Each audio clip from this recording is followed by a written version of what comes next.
Could we all please stand and sing O Canada? Led by Councillor Masters.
Thank you, Councillor Masters. That was excellent.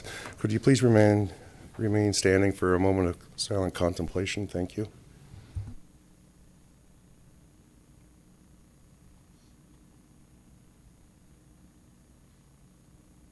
Thank you. Please be seated.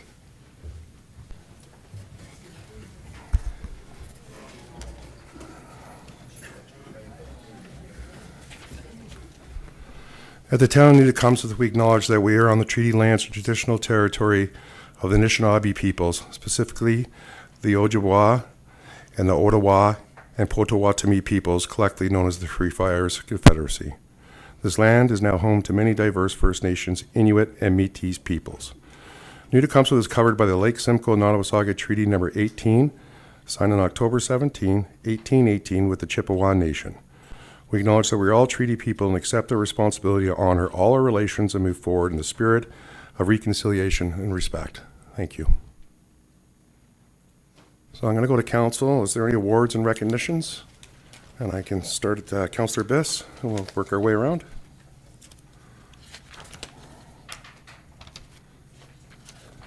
Thank you, Worship. Sorry, normally I go last, so going first caught me off guard. Yes, thank you, Worship. So last Thursday on July the 6th, the Simcoe Federation of Agriculture held their annual summer barbecue. This year, New Tecumseth was selected as the host municipality. We had representatives from the Ontario Federation of Agriculture, our MPs and MPPs, and municipal leaders from across Simcoe County attended the tour and the barbecue.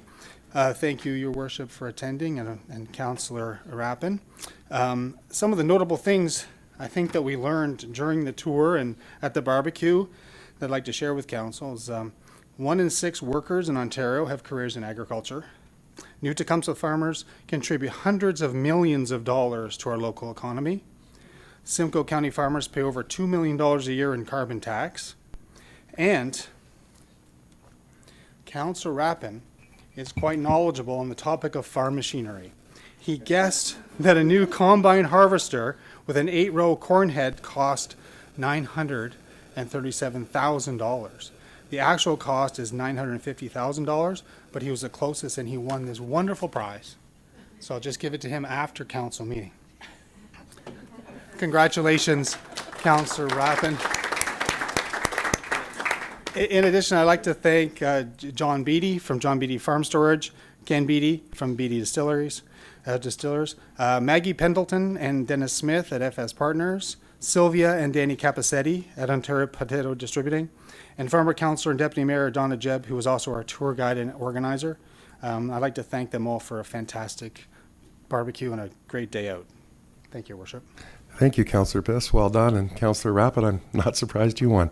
I'm just going to leave it at that. Councillor Jacks. Thank you, Your Worship.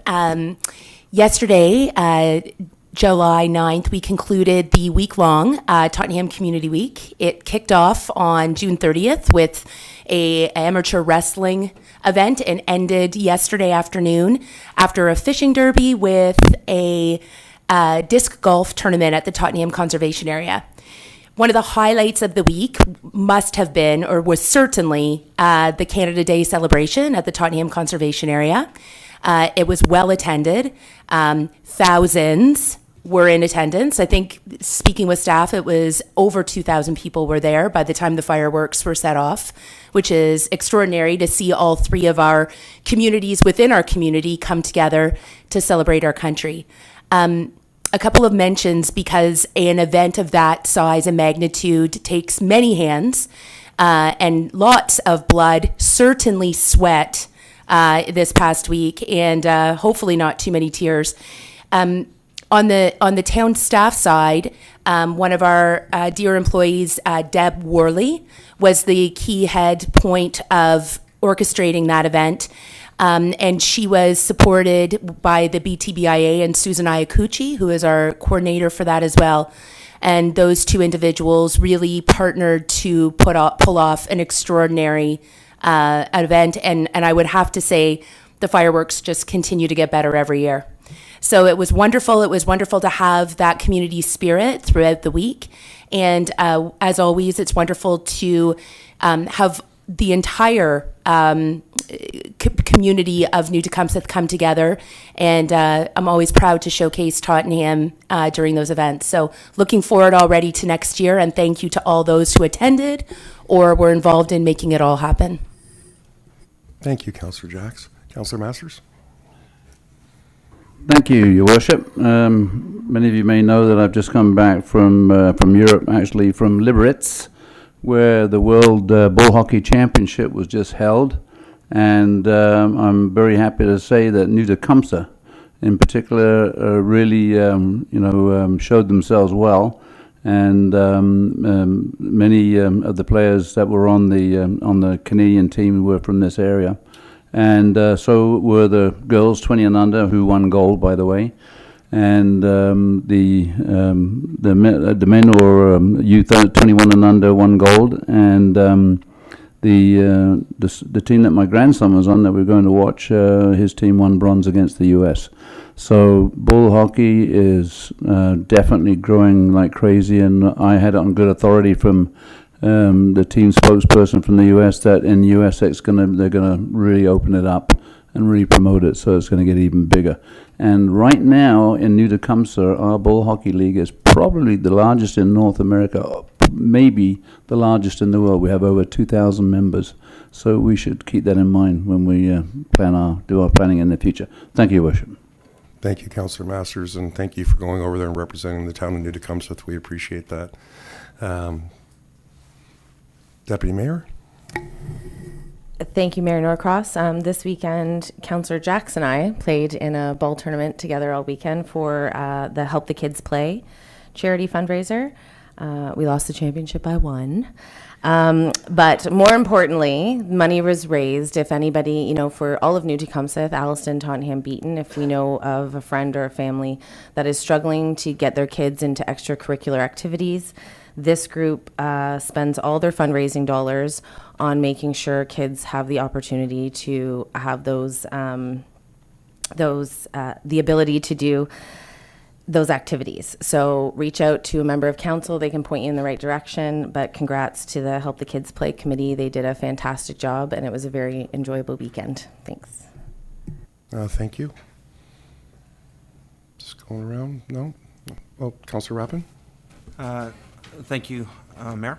Deputy Mayor McClellan and I attended the Music in the Park at Riverdale last night, and I was there also on Saturday for a rain date from the previous Sunday. It's every Sunday from 7 till 9, and last night we were delighted to listen to local talent Naomi Bristow, and she was excellent. And it's every Sunday for the summer months, so hopefully we'll see people there. Thank you. Thank you. Councillor Gabrick? Thank you, Your Worship. I just wanted to add for the Canada Day celebrations that it's kind of a proud mama moment for me, but I would like to give special credit to my son, Constable Brody Gabrick, for coming in from Nain, Labrador, to represent the RCMP at our celebrations. Oh, and he's a very handsome young individual, and You certainly were a proud mom, and rightfully so. So, okay, so I just got around and it was great seeing everybody at all the events, and we were all floating around. So that's wonderful. I just want to give a special shout out to Ronnie Thorpe. She had her 101 birthday today, so we celebrated over at the manor, and she's in great spirits. She is very active, very young, and I was at her 100th birthday, so it was great to see her again this year. So I just told her happy birthday on behalf of council. So thank you. So if there's no others, then I'll move into our agenda, please. And I'm not seeing any, thank you. So I'll look for the confirmation of the agenda. So I'm going to go to the clerk to identify any items to add or delete to the agenda, please. Thank you, Your Worship. So we do have one item to be added, and it's correspondence from Councillor Biss, and it's regarding a letter from the Minister of Transportation. So that would go under communications. And we have also rescheduled a deputation. It's Deputation 3 regarding water allocation for the Flato subdivision. Thank you. So I'll look for a motion then be resolved that the agenda for the council meeting held on July 10th, 2023 be confirmed as amended. Councillor Foster, Councillor Masters, all those in favor, and that's carried. Thank you. Disclosure of pecuniary interest. Councillor Best, please. Thank you, Worship. CW 54, as I am a member of St. John's United Church. Thank you, Councillor Bliss.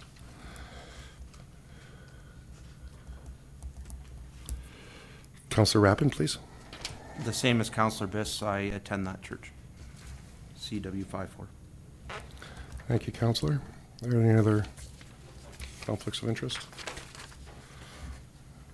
I'm not seeing any, thank you. So we're going to move on to adoption of council minutes. So I have a motion be it resolved that the minutes of the council meeting dated June 19th, 2023 be adopted as circulated. I'd look to Councillor Jacks. Will you move that? Councillor Biss, you would second that? Thank you. All those in favor? That's carried. Thank you, Council. Now I'm going to go to the clerk, please, to identify items for separate discussion and the reason thereof. Please, Madam Clerk. Thank you, Your Worship. We have two deputations this evening. The first one is from Kathy McFarlane, President of Sir Frederick Banting Legacy Foundation. And the second is from Jody Levac, President CEO of Stevenson Memorial Hospital. And the last item is CW54, objection to notice of intent to designate St. John's United Church, 56 Victoria Street East, Alliston. There was 2 pecuniary interests declared. Thank you, Madam Clerk. I'm going to go to council now to identify items for separate discussion. Okay, thank you, Council. I'm not seeing any. So I'm going to go to the clerk to summarize all items identified for separate discussion. Thank you, Your Worship. So D-1, Kathy McFarland, President, Sir Frederick Banting Legacy Foundation. D-2, Jody Levac, President, CEO, Stevenson Memorial Hospital. And lastly, CW54, objection to notice of intent to designate St. John's United Church, 56 Victoria Street East, Alliston. There's 2 pecuniary interests declared. Thank you, Madam Clerk. So I have a motion, be it resolved that items CW1 to CW5 on the Committee of the Whole meeting report dated June 19th, 2023, including additional information memorandums, with the exception of those items identified for separate discussion, be approved, and the recommendations therein be adopted. And further, communication items and any other item listed on the council meeting agenda dated July 10th, 2023, with the exception of those items identified for separate discussion, be received and or adopted. I'll look to the Deputy Mayor to move that. Councillor Harrison McIntyre to second that. All those in favor? Oh, sorry, Councillor Biss. Thank you, Worship. I just want to, with regards to the communication item, through your Worship to the clerk, if I may, would I be able to read that out, or should I have pulled it? Probably should have pulled it, but I'll look to the chair. I'm sure he'll allow you to I speak didn't to understand the. Sorry, I was under the impression it had to be pulled too, but anyhow, it was miscommunication, so please, Councillor Biss, if you would like to read it out, that would be greatly That'd be great. appreciated. It's good news, so I'd like to read it Yeah, out. I figured it would be. Yeah.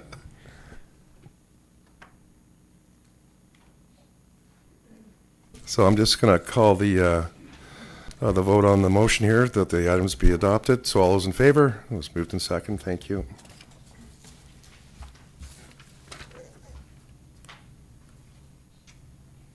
And then after the deputations, Madam Clerk, that's when we go to Councillor Best to pull his. Thank you. Okay, so we're going to our deputations. Kathy McFarland, President, Sir Frederick Banting Legacy Foundation. Hi, Kathy, welcome. Come on up. I know you've been here before. I have, yes. And just to clarify, we've had a change within the foundation. I'm no longer the president. The president is Deborah Walker, who's back behind me, but I'm just going to do this presentation, so. Thank you. Go ahead, please. So as you know, I'm from the Banting, the homestead, which is the birthplace of Sir Frederick Banting, and our mission is to fight diabetes and preserve the legacy. Next. I'm going to go relatively quickly for some of these. As a foundation, we are working hard to try and increase our awareness at the site, and I'm here asking for support from the town of New Tecumseh, not in a cash version, but in some help just with publicity. Next. So just some background. It is a historical site. The grounds and the exhibits are of historical and cultural significance. We see that the site has drawn visitors to the town. It can turn a positive economic spin-off for the town. And we found out last week we also have a very rare butternut tree on our property that's supposed to be pretty important. So there is some cultural, other cultural reasons to have it. So next. As background, the homestead is the Banting Legacy Foundation has a lease with the town of New Tecumseh at the site, and I've just put a picture in just to outline what it actually looks like. So the farmhouse has a added addition on it, which is a diabetes management and education center. There's a drive shed, which is an old 7-sided barn that's rather unique in the world. I think there are only six or seven of them in all of Ontario, so it's a pretty neat building. It's been restored and can be used for group events. There's a walking trail and an exercise equipment are surrounding the outside of the facility. There's a pig barn that I don't think anybody wants to go into, and there's also a full-size barn at the end of the property. So the town maintains the grounds, the gardens, and is responsible for the buildings, and the Legacy Foundation staffs the farmhouse and has created exhibits that are in the farmhouse, the education center, and the drive shed. In all three of those buildings, there's the story of the life of Banting, which includes his military career, his Nobel Prize, and his art, and he painted with A.Y. Jackson, just as a trivia. It also includes the story of the discovery of insulin that Banting and Best really drove in a lab at the U of T. And there's also educational information about diabetes, including how to prevent and delay type 2. So it is a historical site. We currently, especially after COVID, are open by appointment only. And we have plans to open to the public Thursday to Saturday between May and November. No appointment will be needed, and we'll open any other time with a scheduled appointment. To do this, we need a little bit of help. We are asking for some help around marketing and raising awareness about this for the site, and we also need some help recruiting some volunteers. We only have one staff member, and it's really helpful to have two on the site at the time when people are coming and going, just so somebody's not in the farmhouse and there's no one there to greet them. So we are looking for some volunteers. Next. So how can the town help us? Continue to maintain the buildings, and I'm going to give a shout out to Carlo. I can't remember his last name, Caruso, I think. He does a great job and helps us a lot. We'd also like the town to help promote the birthplace. Banting was only born in one place, and it should be a tourist attraction to help the local economy and bring people into the Alliston community and support other businesses within the town. And if anyone is interested, we would appreciate town representation and at least support from the board, or on the board. So how can you guys help? That's the question. Encourage members to come and see the site. Consider adding Birthplace of Banting as a New Tecumseh tagline, just as something to throw out there. And add signs about the birthplace and the co-discoverer of insulin at all 4 entry points into Alliston. I did notice one by the SVP the other day. I didn't know it was there, but as I was filling up gas, I noticed it. So there are some signs around, but it wasn't very obvious since I've been here for since 1985, and I never saw it before then. So next. So we're specifically asking for a few things: to provide more coverage about the site in the New Tech Parks and Rec Guide, mention us in the tax bill, the handout flyer thing that comes with the tax bill, in a similar fashion to the Museum on the Boyne.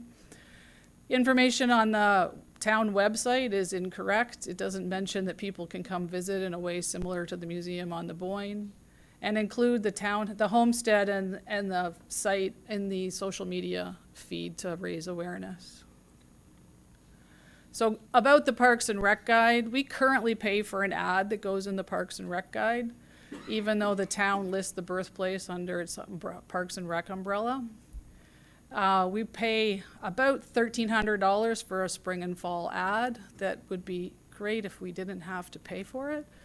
And we're asking that we could get the same kind of coverage that the Museum on the Boyne has, so like a full page spread in the arts and culture section, so that at least people who are flipping through would start to understand that that facility is available.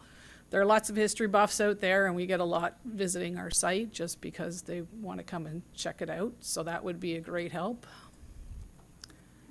And then the other piece is the Parks and Rec's website. So this picture that's up there is a screenshot from the website right now about the Museum on the Boyne. It lists the hours, how to get a tour, what's in the exhibits.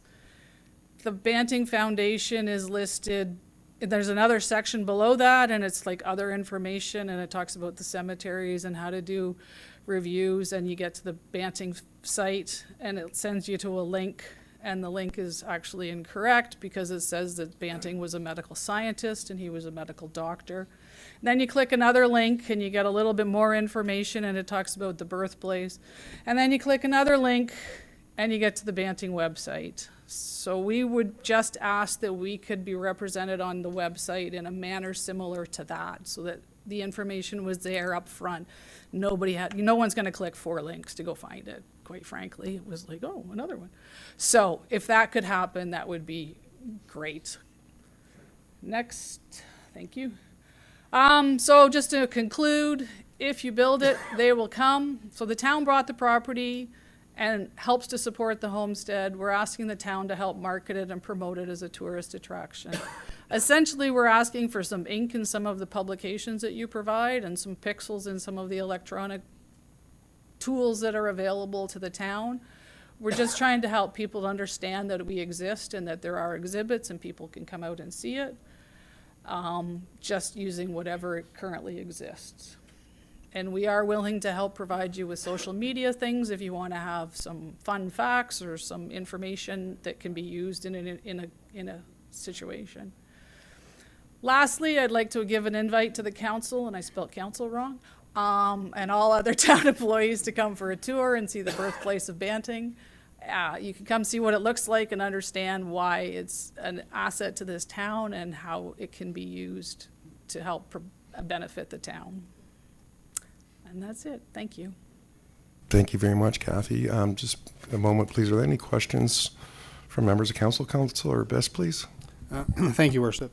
Through your Worship to Kathy and Ms. McFarland.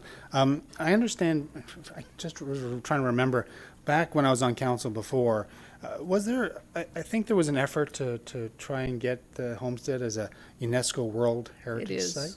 A UNESCO World It is a Heritage. World? Yeah, so- well, no, I don't know if it's a World Heritage. It's with the Heritage Foundation, but we're not UNESCO, are we? No, we're not.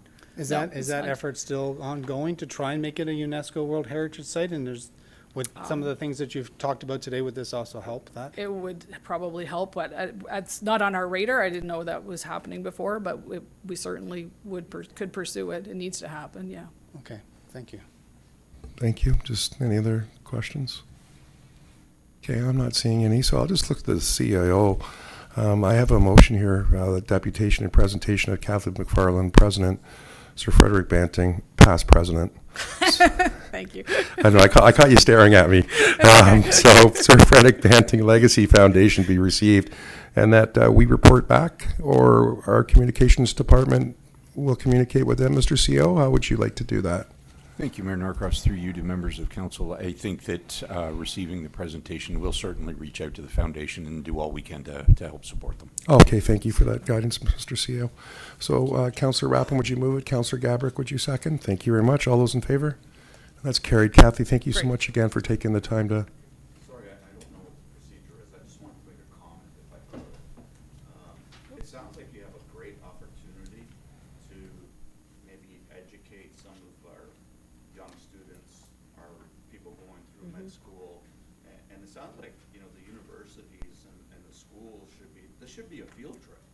We've been pushing for that. We actually have a webinar series, so there's a 1-hour webinar that kids can go through and stay in their classroom, or they can come for a tour. I'm going to let you two can talk offline there. I mean, it's tough to interject somebody when there's enthusiasm about the homestead, but Okay. you know, it saved so many millions and millions of And lives. millions So and we millions, thank yeah. you very much for Okay. all your efforts. Thank you, I and we'll be in appreciate it. touch. Thank you. Now we're going to move on to Dr. Jody Lebec, President and CEO, Stevenson Memorial Hospital. Mr. Lebec is no stranger to the council chambers. Welcome, sir. Thank you, Mr. Mayor, and thank you, councilors. So I have 19 slides, and the clerk warned me I've got 7 minutes. So I'm going to have a real pressure of speech here, but I have two objectives this evening. I want to take you through the work that's been going on at the hospital for the past year in our design build, and unveil some of the renderings and show you what we're looking, the art of the possible, what we would like to build over there on the site on Fletcher. And then, of course, this is going to be no surprise to any of you. I'm here with an ask, and I'll put it at the end of the presentation. So if we could just go to the first slide, please. So I said I wanted to get this 688-page design submission to Health Capital Branch mid-June. It was a little bit of a lofty goal. I'm delayed a little bit. These are some of the reasons and what's left to do in order to get the submission to meet Health Capital Branch's standard. We're negotiating even as of today the early works package. Mary McGill has been vacated. There's nobody in that building, and we've had arborists out looking at butternut trees and looking at our forest, and I've learned about the Migratory Game Bird Act, and I can tell you all kinds of things as we're trying to get ready to negotiate our design submission. Next slide. This is the last little bit. We're still working on some of this. You can see that most of it is the most important part for council and what the community will need to be socialized about is item 2.16. That's the capital cost estimate. We know that when I submitted in 2017 the stage 2, construction costs were sitting at around $600 a square foot to build a hospital. IO is telling me I need to plan at $1,100 a square foot. The functional program, as we've looked at the services that this community is going to need, and when we grow, we originally had a 104,000 square foot building. It sits at 152,000 square foot, 3-story wraparound design on the property, plus the current 70,000 square foot building. Next slide. So that 12 acres, 11.8 acres on Fletcher is maximized. So looking at improving road flow, and that'll give you a sense of what the design looks like from the top. It shows a wraparound design that allows me to keep the hospital in operations. I was really worried about that when we got the approval from the Ford government, but this will, in between the two buildings will be a courtyard, and we've got all kinds of interesting designs on how to keep serving the community while building this 152,000 square foot expansion. You'll notice at the front, you'll see our helipad is down at the front towards Fletcher. Next slide. One of the things we want to do is we want to move our helipad. We want to do an elevated helipad down. It creates better flow. It's less risk to the community, and we've been working with Orange and a number of consultants to talk about the art of the possible for our helipad. Our helipad currently, for those who've been around a little bit, we no longer put out the lights. I did get some money from the government to install lights that the helicopter can manage from above, but we still have to manage that heliport in the winter. And as you know, you can't put salt on a helipad. So we want to put glycol and tie it into the HVAC on the new building and the heating systems to help manage snow in the winter. Next slide. I won't go through these in much detail. You have them in your package, but whenever I'm out in the community talking, people remind me that the most important service this hospital provides, even though we provide a range of services, is our emergency department. This is the reason we've got the redevelopment approval. We're having such growth in the community. We're managing over 40,000 visits a year. We need to have an emergency department that is not stretcher medicine. And then, of course, you have all the ancillary supports that help a high-functioning emerge. Next slide. Our inpatient areas will all be private rooms, and you'll see that we are looking at a dedicated 5-bed ICU, which is optimal financial and clinical utilization. Next slide.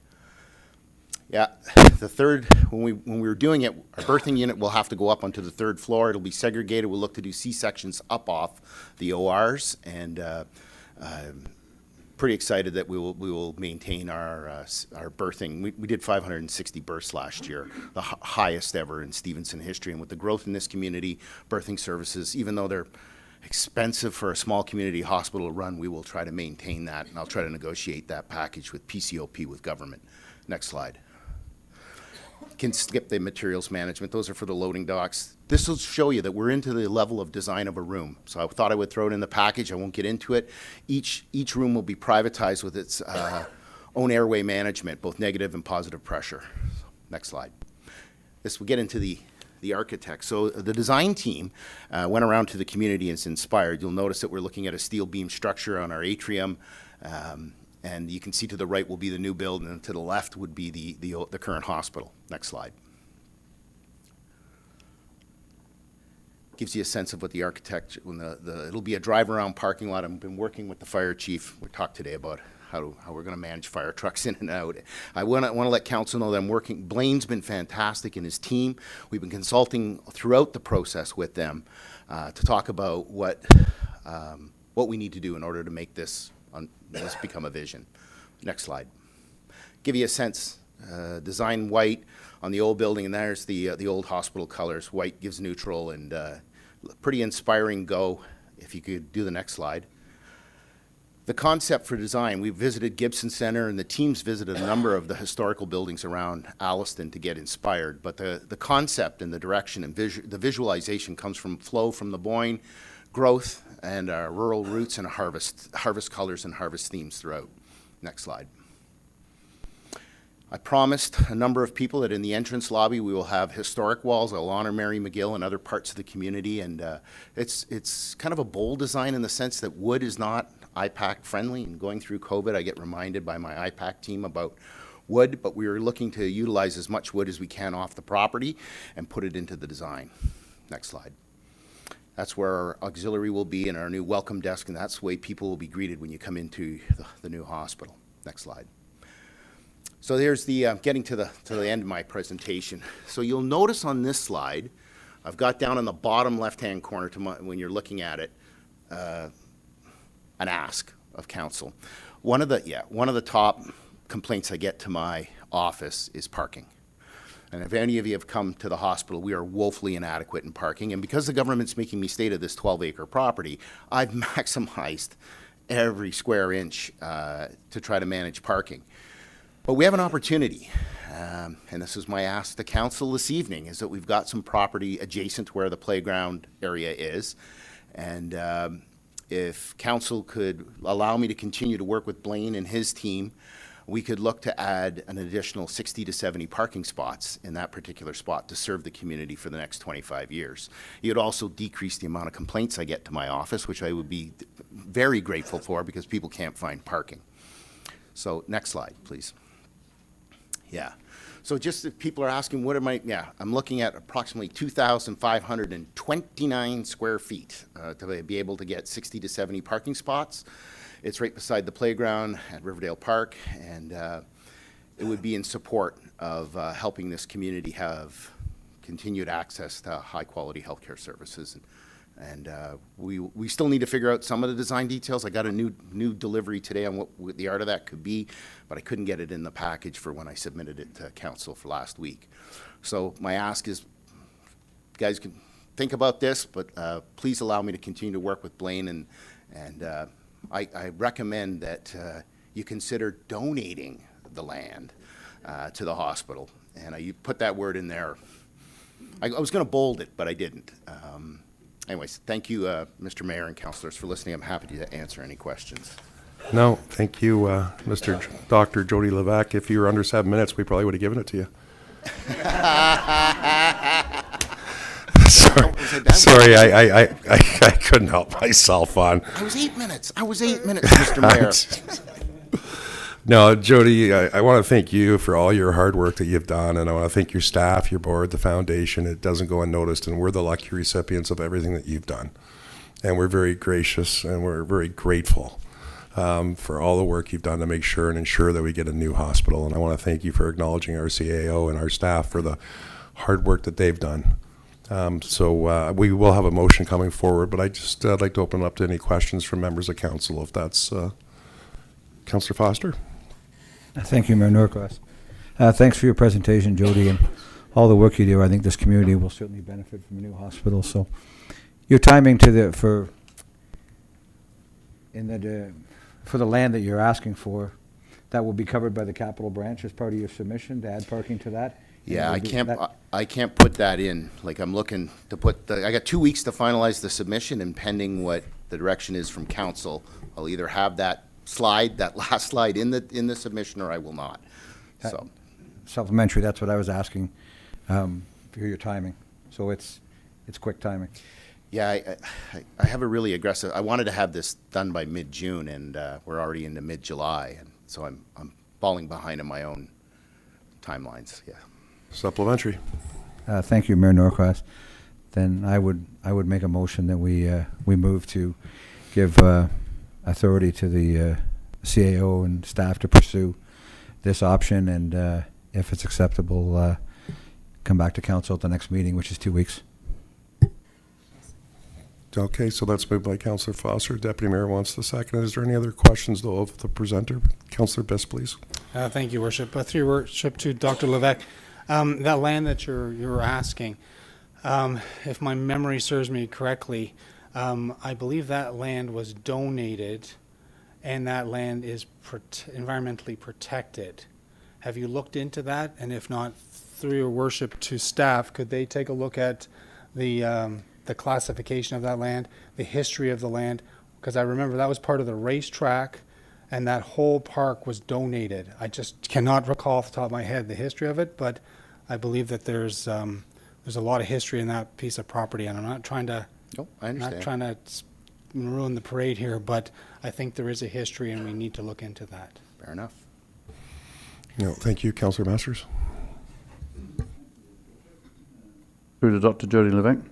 Is there any consideration gone through for parking fees for the new, or how it would be utilized in that way? Yeah, so the ministry does set limits on parking fees. Hospital CEO, even though it cannot charge more than $25, we're currently charging $10. We want to look at a gated, if you come to Stevenson now, today I had a senior, I was leaving, brought me their ticket, said, you don't have to pay, which I love. So we don't have a gated price. It's an honor system there, and we probably lose a lot of revenue from the business side of me worries about, but also $10 is steep for seniors coming for parking. So this would be part of a revenue generating process. We would charge for that unless I move staff to that far, and then I charge my staff less because it's hard to keep nurses working when you're charging them big money to park. Follow-up, Councillor? Yeah, thank you for that. That was going to be my next question, is are you going to install a gate? Because I think that would be really helpful for everyone, Yeah, especially our bylaw officers. I think of Sunnybrook, and the seniors get so frustrated with the gates, they've had to replace them 6 times. People just drive over right through the gate. They don't want to, they get frustrated. So, and there's been Sentinel events at South Lake with the parking gates. Seniors who have met their demise trying to pay for a ticket. So these things need to be really, really well thought out, and I certainly want to gate the parking, but I'm also acutely aware of what other challenges it may bring for our community. But if you guys consider this, I think the community, whenever I'm out, talks about parking, and you have a real opportunity here to give back to your community. And if we can look at the historical components, and we can look at allowing me to continue to work with the town folks, I think we have a real opportunity to create a hospital for the future that'll carry us for the next 20, 25 years. And then the next CEO can look to build a bigger, brand-new hospital, because I'll be retired. Hopefully. Hopefully. Hopefully. Any other questions of the presenter? Councillor Gabrick, please. Thank you, Your Worship. To Mr. Levesque, obviously everyone at this table is extremely grateful to have a hospital directly in our community. So my questions in no way are disrespecting that. But I was just wondering about the playground and whether or not the additional parking would create any user issues for the children using the playground, and also the value of the land to be donated. Yeah, so it's a great question. I've been working with the town. The folks have been telling me not to put we already have two entrances off of Fletcher, one that will be the ambulance go around. This parking lot will need to be tied into that. We can't have a third entrance off Fletcher, and town council's been, or the staff have been guiding me on some of this stuff. So your question is good. I don't know the value. You guys would probably know the value of that line quicker. But I'm happy to work with council in any way I can. I mean.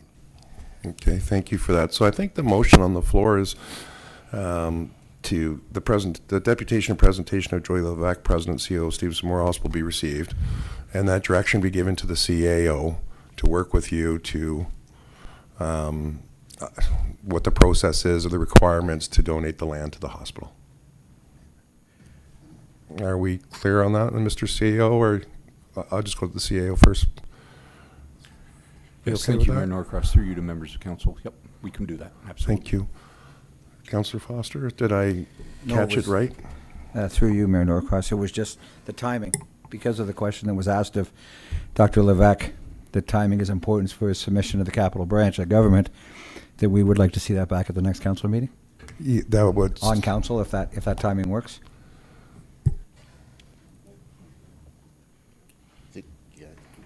Thank you, Mr. CEO. Yeah, that was my understanding. It would come back in 2 weeks, Jody, so that you could add it to the Tuesday morning hit send. Councillor Bess? Thank you, Worship. I would also like to, if we could, make a friendly amendment to include the historical background and the conservation implications and the history of the land. You're fine with that? Yep, absolutely. And I'll look to the CEO. He's saying yes, so thank you, Councillor Bess, for that. So all those in favor of that motion? You got unanimous support there, Mr. Jody Levesque, Council, so, thank or you, guys. Doctor, Thank sorry. you. It's No, Jody. thank you, Yeah, Jody, for thank everything you do. Thank you very much. Much appreciated. Have a good evening. You too.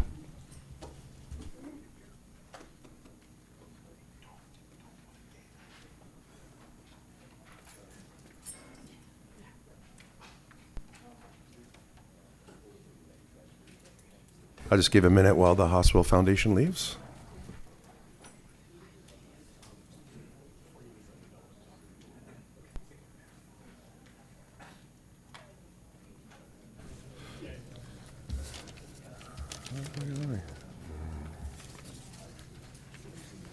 So I'm going to move on to communication items. And Councillor Bess, did you want to read your communication item that you added to the agenda, please?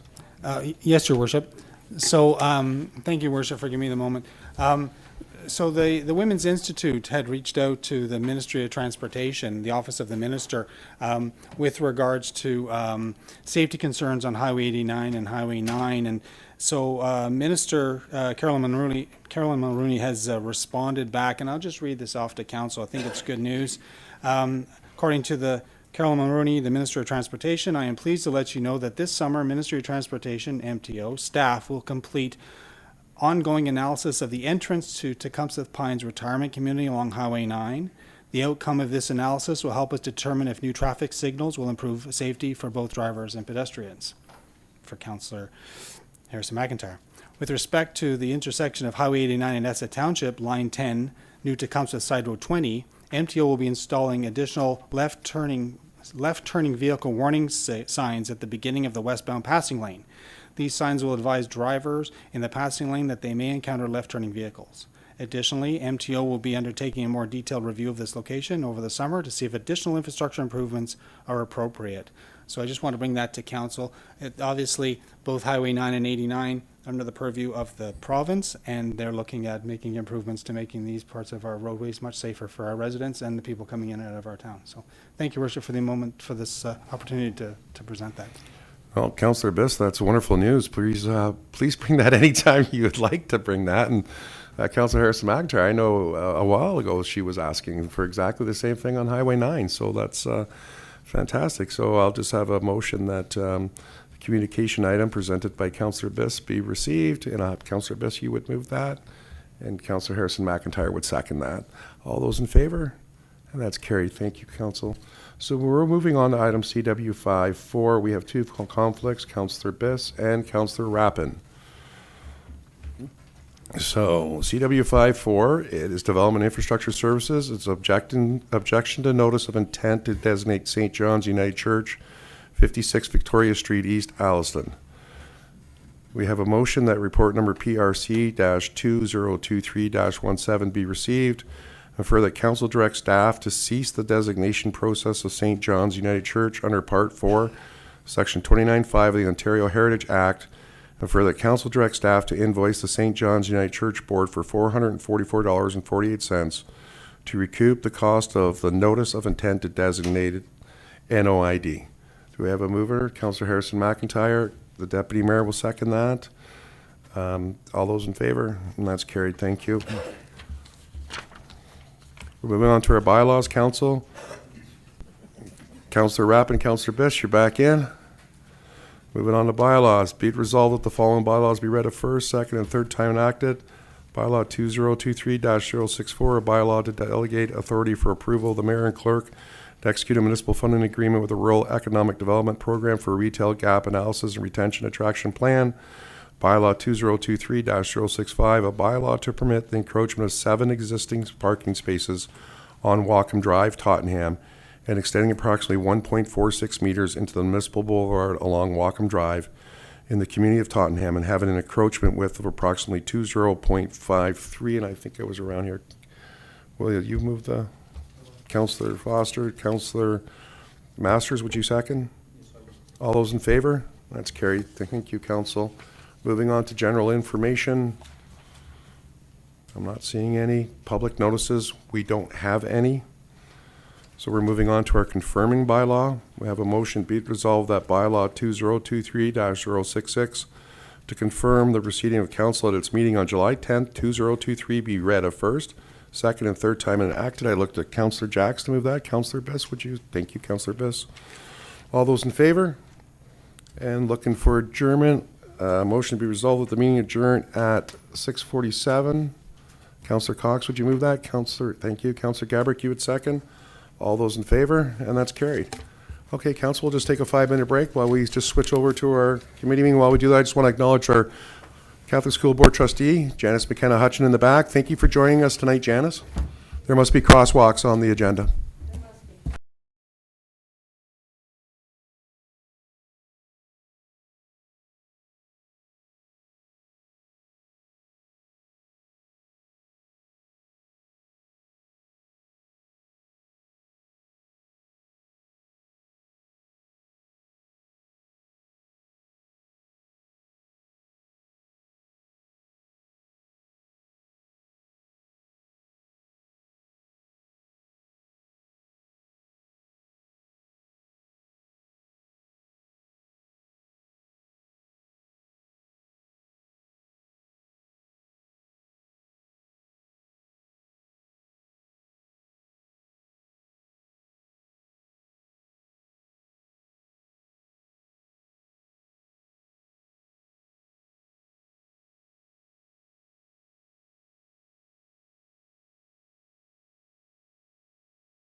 You know when we can move into our committee meeting, please?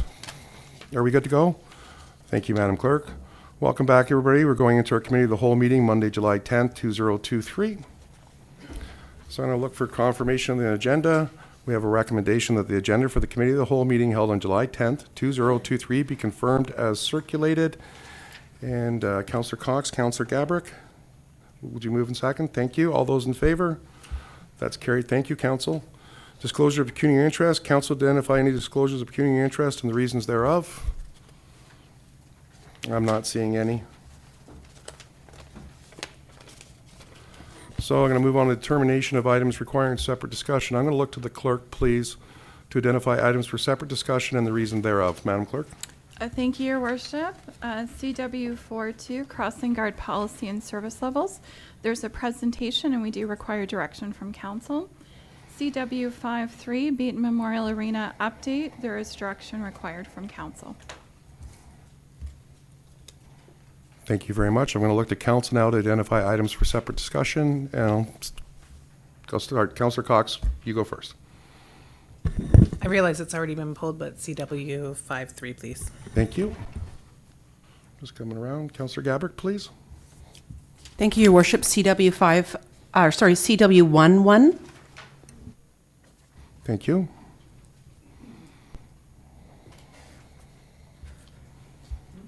Just coming around this way. Councillor Masters.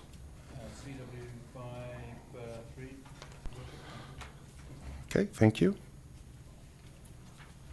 Okay, thank you, members of council. Oh, sorry, Councillor Biss, go ahead, please. Thank you, Worship. I know it's been pulled, but I want to speak to CW11 and CW42, please. Thank you, Councillor Biss. I'm not seeing any items for members of council. Now I'll look to the members of the public to identify any items for separate discussion if they'd like to speak. Thank you, Your Worship. James Hutchison. I'd like to speak to CW42 after the presentation. If warranted. Thank you. We'll call upon you if you'd like to so exercise that right.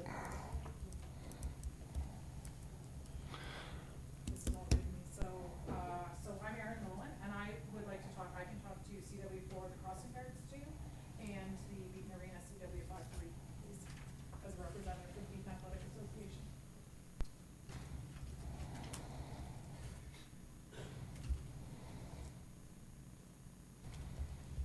Thank you. Any other members of the public?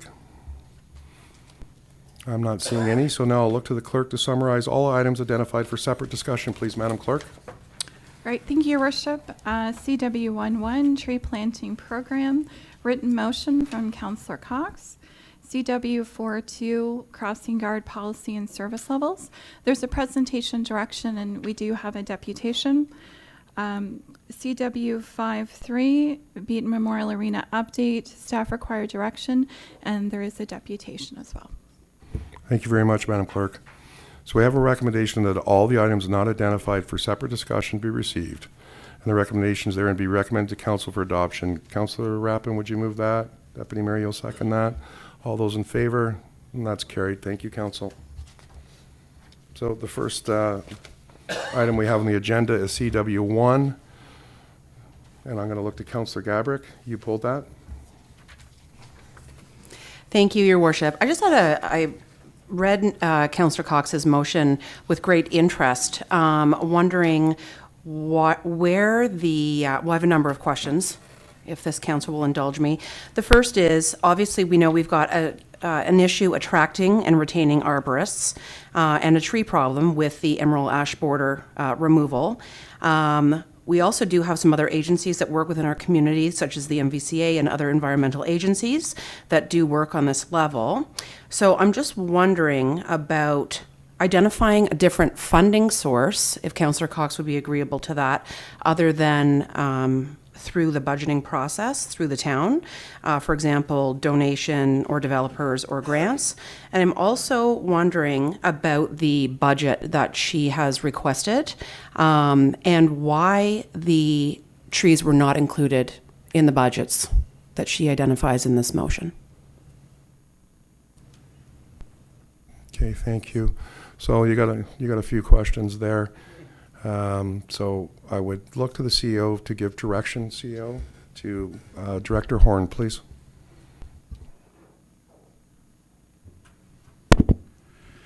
Thank you, Your Worship. Through to Councillor Gabrick. If I forget a question, then I'll please jump in.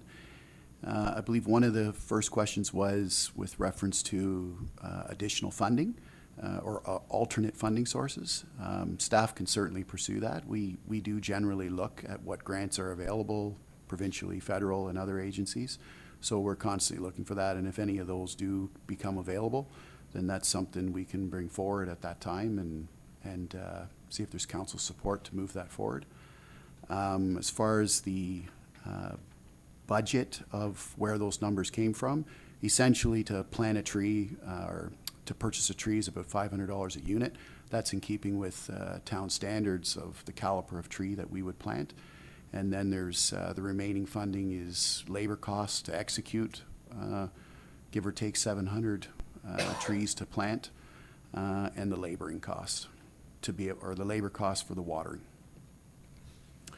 And there was a third question. Councillor? Thank you, Your Worship, to Director Horan. Just where those line items fell off in the budget and why? Through Your Worship, to Councillor Gabrick, there was the General Manager of Infrastructure mentioned to me too, the difficulty retaining an arborist. We are very fortunate to have retained an arborist now, Catherine Dalwell, which is, we're very fortunate to have her. She's extremely experienced and well qualified, so she'll be a great asset to the town as we move forward in that regard. As far as the funding from the budget, that was part of the budget process, and I would look to either Director Gallant or Ms. Bedford to address that question. I would look to the GM to direct it as she sees fit, please. Through Your Worship, to Councillor Gabrick. I'd like to indicate that the actual tree or forestry budget has actually not decreased over the last several years, and that the funds are being used towards the emerald ash borer and also towards the along the side of the roads, the actual stump removal and grading of the trees and brush. So the current budget for the forestry is $462,000 a year. The other issue that's occurred over the last 3 or 4 years is that we used to get a lot of supplemental income from our developers that offset the costs of the forestry budget. But in the last 3 years, and I apologize, I'm going from memory and I do have the numbers at my desk, we're down to, I think, $33,000 in the entire reserve budget for forestry, and it's because the we haven't had the development in the community that we used to have. So in our heyday, we were getting significant reserve contributions by the developers because the type of development they were doing required them to replace a certain amount of tree canopy. But that's just really not occurring. So our overall net budget has actually been increasing in the last several years, which put the pressure on the budget to not be able to plant and support new tree growth because we weren't having great success with the survival rate of the trees that we were planting because of the limited resources. Thank you, GM. Go ahead. Thank you, Your Worship. I have 3 additional questions. The first is, if we go ahead with Councillor Cox's suggestion and increase our tree canopy, I'm wondering what the cost to maintain and if one arborist on the town budget will be sufficient. I'm also wondering about the cost to the community if we don't do this. And my third question is, when, so I understand that we purchased the wood chipper or the side cutter thing. Just trying to think how to phrase my question. If things are removed from the budget or the budget is used in a different way than originally intended, if there could be an open communication about that. I'll go to the director. Through Your Worship, to Councillor Gabrick. These aren't actually additions to the complement, or to our tree canopy, if you will. The motion before council is to replace existing trees that have been removed. So in terms of a cost, we outsource currently our tree maintenance. I wouldn't see a tremendous cost in that regard, given that the budget was in around maintaining those trees to begin with. There could be some inflationary costs as far as, cost of living increases and stuff like that. As far as an arborist to be able to do it, the one arborist should be able to maintain that existing canopy. If we continue to outsource, and if the canopy continues to grow, then we may have to look at additional resources in that regard. But right now, we're just talking about maintaining the existing canopy. As far as the brushing unit, we haven't changed our process or anything in that regard, and it's not really meant to remove healthy trees in any regard. It's just roadside brushing that keeps sucklings and overgrowth trimmed back for sightline purposes. And to answer your question, if there was a change to a process that would have any impact, then that would be communicated to council. Okay, so I'm just going to go, I can come back to you, Councillor Gabrick. Councillor Biss, you were the second one to call it, so go ahead, please. Thank you, Worship. Through your Worship to Director Horn.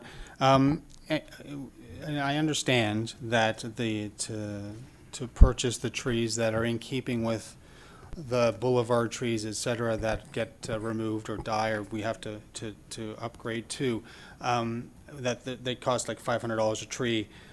Within this motion, it works out to about $785.71 a tree per year. But I noticed that we're replacing municipal trees, boulevard trees, park recreational areas, as well as the Emerald Ash Borer program. Is it possible, through your worship to Director Horn, is it possible to break these out into different costed trees? So for example, a boulevard tree may cost $785, whereas a municipal tree or a recreational tree could be more of a seedling, a 2-3 year that could cost $30. Is that a possibility, to create different grades of trees depending on where they're planted in order for them to reduce the cost, but also maybe get more trees planted and yet still meet the canopy direction? Is that a possibility? Director? Through your worship to Councillor Biss, the short answer is yes. Having said that, the trees that have been removed are primarily in the boulevard areas. There are some park trees and stuff that are there, but they're not in a forestry type environment. They're standalone trees in a lot of cases, and in those cases, we would typically still plant our town standard, which is a 2-inch caliper, to have the most success for the growth of the tree. Some of the other smaller trees might be an option if we were looking to forestry an area in particular, but it is an option. Follow-up, Councillor? Thank you. Through your worship to Director Horn. I would just maybe add, if when this comes up for budget consideration in the 2024 budget, would it be possible to include some options as well? And there's no sense in us planting a $785 tree where we can plant something cheaper, or maybe plant more of the less expensive ones if within the budget. Also, I noticed so through your worship to Councillor Cox, in this motion, you say shall be included in the 2024 budget. Normally, what we say is shall be included for consideration in the 2024 budget. Would you be amicable to have that an amendment to state that? Councillor Cox? Yeah, that was a purposeful term that was put in there, because I would rather see us pass this to be included in the budget today than to actually bring it to the budget. Well, thank you for that further clarification on Thank you, Councillor Worship. Through your worship. The other question I have for Director Horn is, if we do hit the 700 plantings a year, I think you may address it with regards to the the arborist, but if we were to plant 700 a year for the next 5 years, do you have enough staff to maintain and sustain these trees, or what would the fallout be? How many would die per year under the current situation if you were not to add any more people to your department to maintain them? Take a guess at that, Director. Through your worship to Councillor Biss, the $500 cost takes care of the tree and the tree planting. The remaining cost, $285, is the resource component, is the component to do tree watering. What we found is watering, I mean, we're all familiar, there is climate change happening. We do have longer drought periods through the summer. We've limited our planting to spring and fall when we do plant to try and capture those shoulder seasons when it's a little cooler and more advantageous to plant trees. Having said that, without some substantial water, we do have die-off in like the range of 30 and 40% die-off. If we can water them, it's upwards plus 90 to 90%. Has been our success rate. And we can do other things like watering bags. You've probably seen a few that are out. We've done some volunteer ways where we put those out to the residents if they wish to get a water bag. We can supply it and they can use the watering bag. That helps. The uptake of that is probably in the range of 10% or 15%. So outside of that, the idea is that we would have staff water the trees and hopefully get our success rate up upwards of 90% or better. Okay, thank you, Director. Councillor Rappin, you were next. Thank you, Mayor. I've got a couple things here, but I'll just, you talked about survival rate, thank you. And you briefly mentioned residents assisting. So I'm just wondering, is there a bigger role that the residents could play that perhaps we haven't developed yet, or we could develop? Director? Through your worship to Councillor Rappin, we were considering with the previous arborist before he had left us to do some type of community program where we could have some volunteers and maybe market that and pick a property that's in town and do smaller plantings, as Councillor Biss had mentioned, that is advantageous for that type of planting. So that'll be something now that we have our new arborist on board, that we begin those steps again. And that could be taken out of this same funding source that's before council tonight. Thank you. Please go ahead, Councillor. One other one was what we're charging when a developer comes in and takes down the canopy. Is our rate, is our charge sufficient? Is it comparable to other municipalities? And is it something that perhaps we look at changing so that in a few years when development starts happening again, that we can sort of we can add it to the charge that we're getting the backlog done and moving forward with the fees that they're paying. So I don't know who to direct that to. Well, I'll go to Director Horn, and I'm sure Director Battery might want to jump in too, but please go ahead. Through your worship to Councillor Rappin, our tree compensation is outlined in our tree management policy. It was recently updated. That was one of the last things that we actually did, and council approved it. And it's fairly aggressive in our compensation, and it does have a model that is the same in industry. It's an industry standard where the trees are evaluated, they're measured, and there's a price put on it per tree type of thing. And that's based on trying to regenerate that trees, like redo that tree in another location. So it is fairly good. It may be something that we could look at as we go along to make sure it stays relevant, but that's part of our normal process. Go ahead, Councillor. So just to follow up on that, I'm imagining within that aggressive pricing that we take into account the survival rate, like that's figured into the price? I assume not. Okay, thank you. Thank you, Deputy Mayor. Oh, good, you're fine. Okay, sorry, Councillor Masters and Councillor Jacks. Thank you, Your Worship. Two questions. The first one is that, or a comment and a question. The first one is has staff looked at any funding that's supplied by the province or anything like this to support us with a greening program? Is there any kind of funding out there available? Would anybody know? I'll look to the Director Horn, please. Through your worship to Councillor Masters, I apologize. That's actually something that our arborist is looking at right now, given that there is a funding challenge, and if there is those grants available, it's something that we'd like to capture.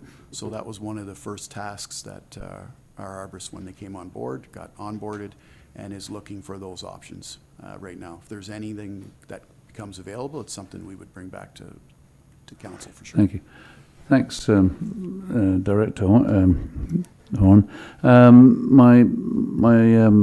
My comment is that I like the idea somebody mentioned about a residential program where perhaps that they would put trees in and we would support them. I know that as a resident in Beaton many years ago, we actually as a street got together and planted some trees, and gotten to a point where they were actually grown and pretty tall in our area. And I remember the junior school in Beaton at the time actually had a tree planting program. My kids brought trees home that we planted, and many of those got planted on the boulevard. And because we did it, we took care of them, and later on the town took them over actually. But so I think there may be some value in some kind of a subsidy program for residents if they're going to put a tree in, that we would give them some kind of support. So maybe there's a way that we could address getting some additional trees put in there, but put at a much reduced cost. I think residents have a mentality today to green up their area, and I think that was something I think residents may want to get their teeth into. Anyway, that's my comment. Thank you. Thank you, Councillor. Councillor Jacks. Thank you, Your Worship. I have a question and two comments.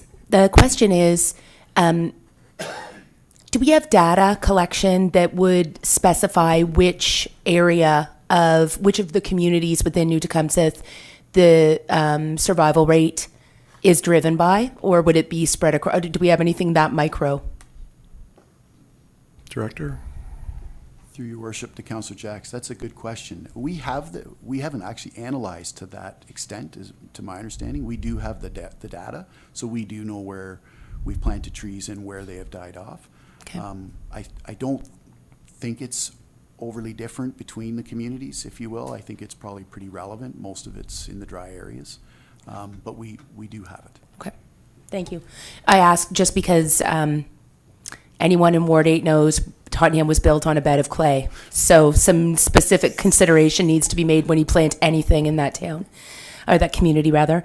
I would agree with Councillor Rappin and Councillor Masters. I would be hopeful that our new arborist, thrilled to hear your recommendation of her qualification, would resurrect the notion that there might be a community-driven tree maintenance or tree care network that could be explored. Many residents in my ward reach out about the tree canopy all the time, and I'm ignorant to speak on their behalf informally, but I get the sense that there would be people that would be passionate about sharing the work of making sure, at least in the first 12 to 24 months, that the new trees planted really do get that additional, or when they're most vulnerable, get the care and attention that they need to kind of ensure the root stabilization and their success rate is amplified. The last comment, Mayor, if you don't mind, to your motion, Councillor Cox, I'm very passionate about the tree canopy. As a tree planter, and I think that it's from an environmental point of view, it's one of the reasons why one of the best reasons why we live in a rural community versus an urban downtown core. And there's a lot of significant trees within our canopy, and I would be remiss if I didn't say I need to learn a little bit more before budget season about the size of this undertaking. I will, though, say that I'm concerned about setting a precedent of approving something of that size, being a $2.5 million budget implication prior to the budget season. And I would feel just a bit more comfortable if we moved it for the budget deliberation and consideration when that season approaches, just so we can see how it balances out. I don't think it's a zero-sum game. I think that we have a lot of things that we're going to have to consider, as we all know, of grave importance in the budgets this year. And yeah, I think that I'd like to see it in contrast to some of the other significant items that are going to be put before us this year, before we just pass it with certainty. Thank you. Thank you. I haven't had a chance, so then I'll let you respond, because mine's kind of along the same lines. I agree with you, and this is something that needs to be done, and I applaud you for bringing it forward.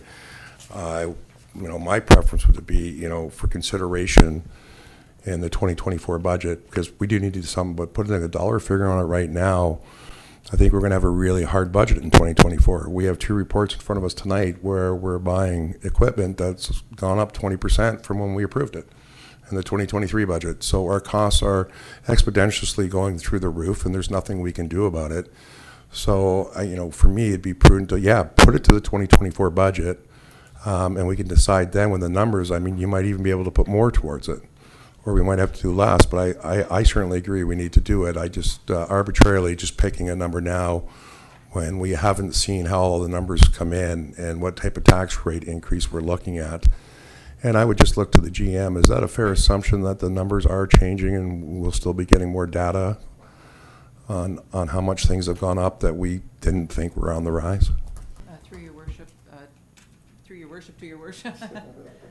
Actually, interesting, staff was just talking about that this morning, that we're going to put together an analysis to even observe what we've actually spent over and above the budget in 2023, because we're seeing all of the capital projects coming in over budget.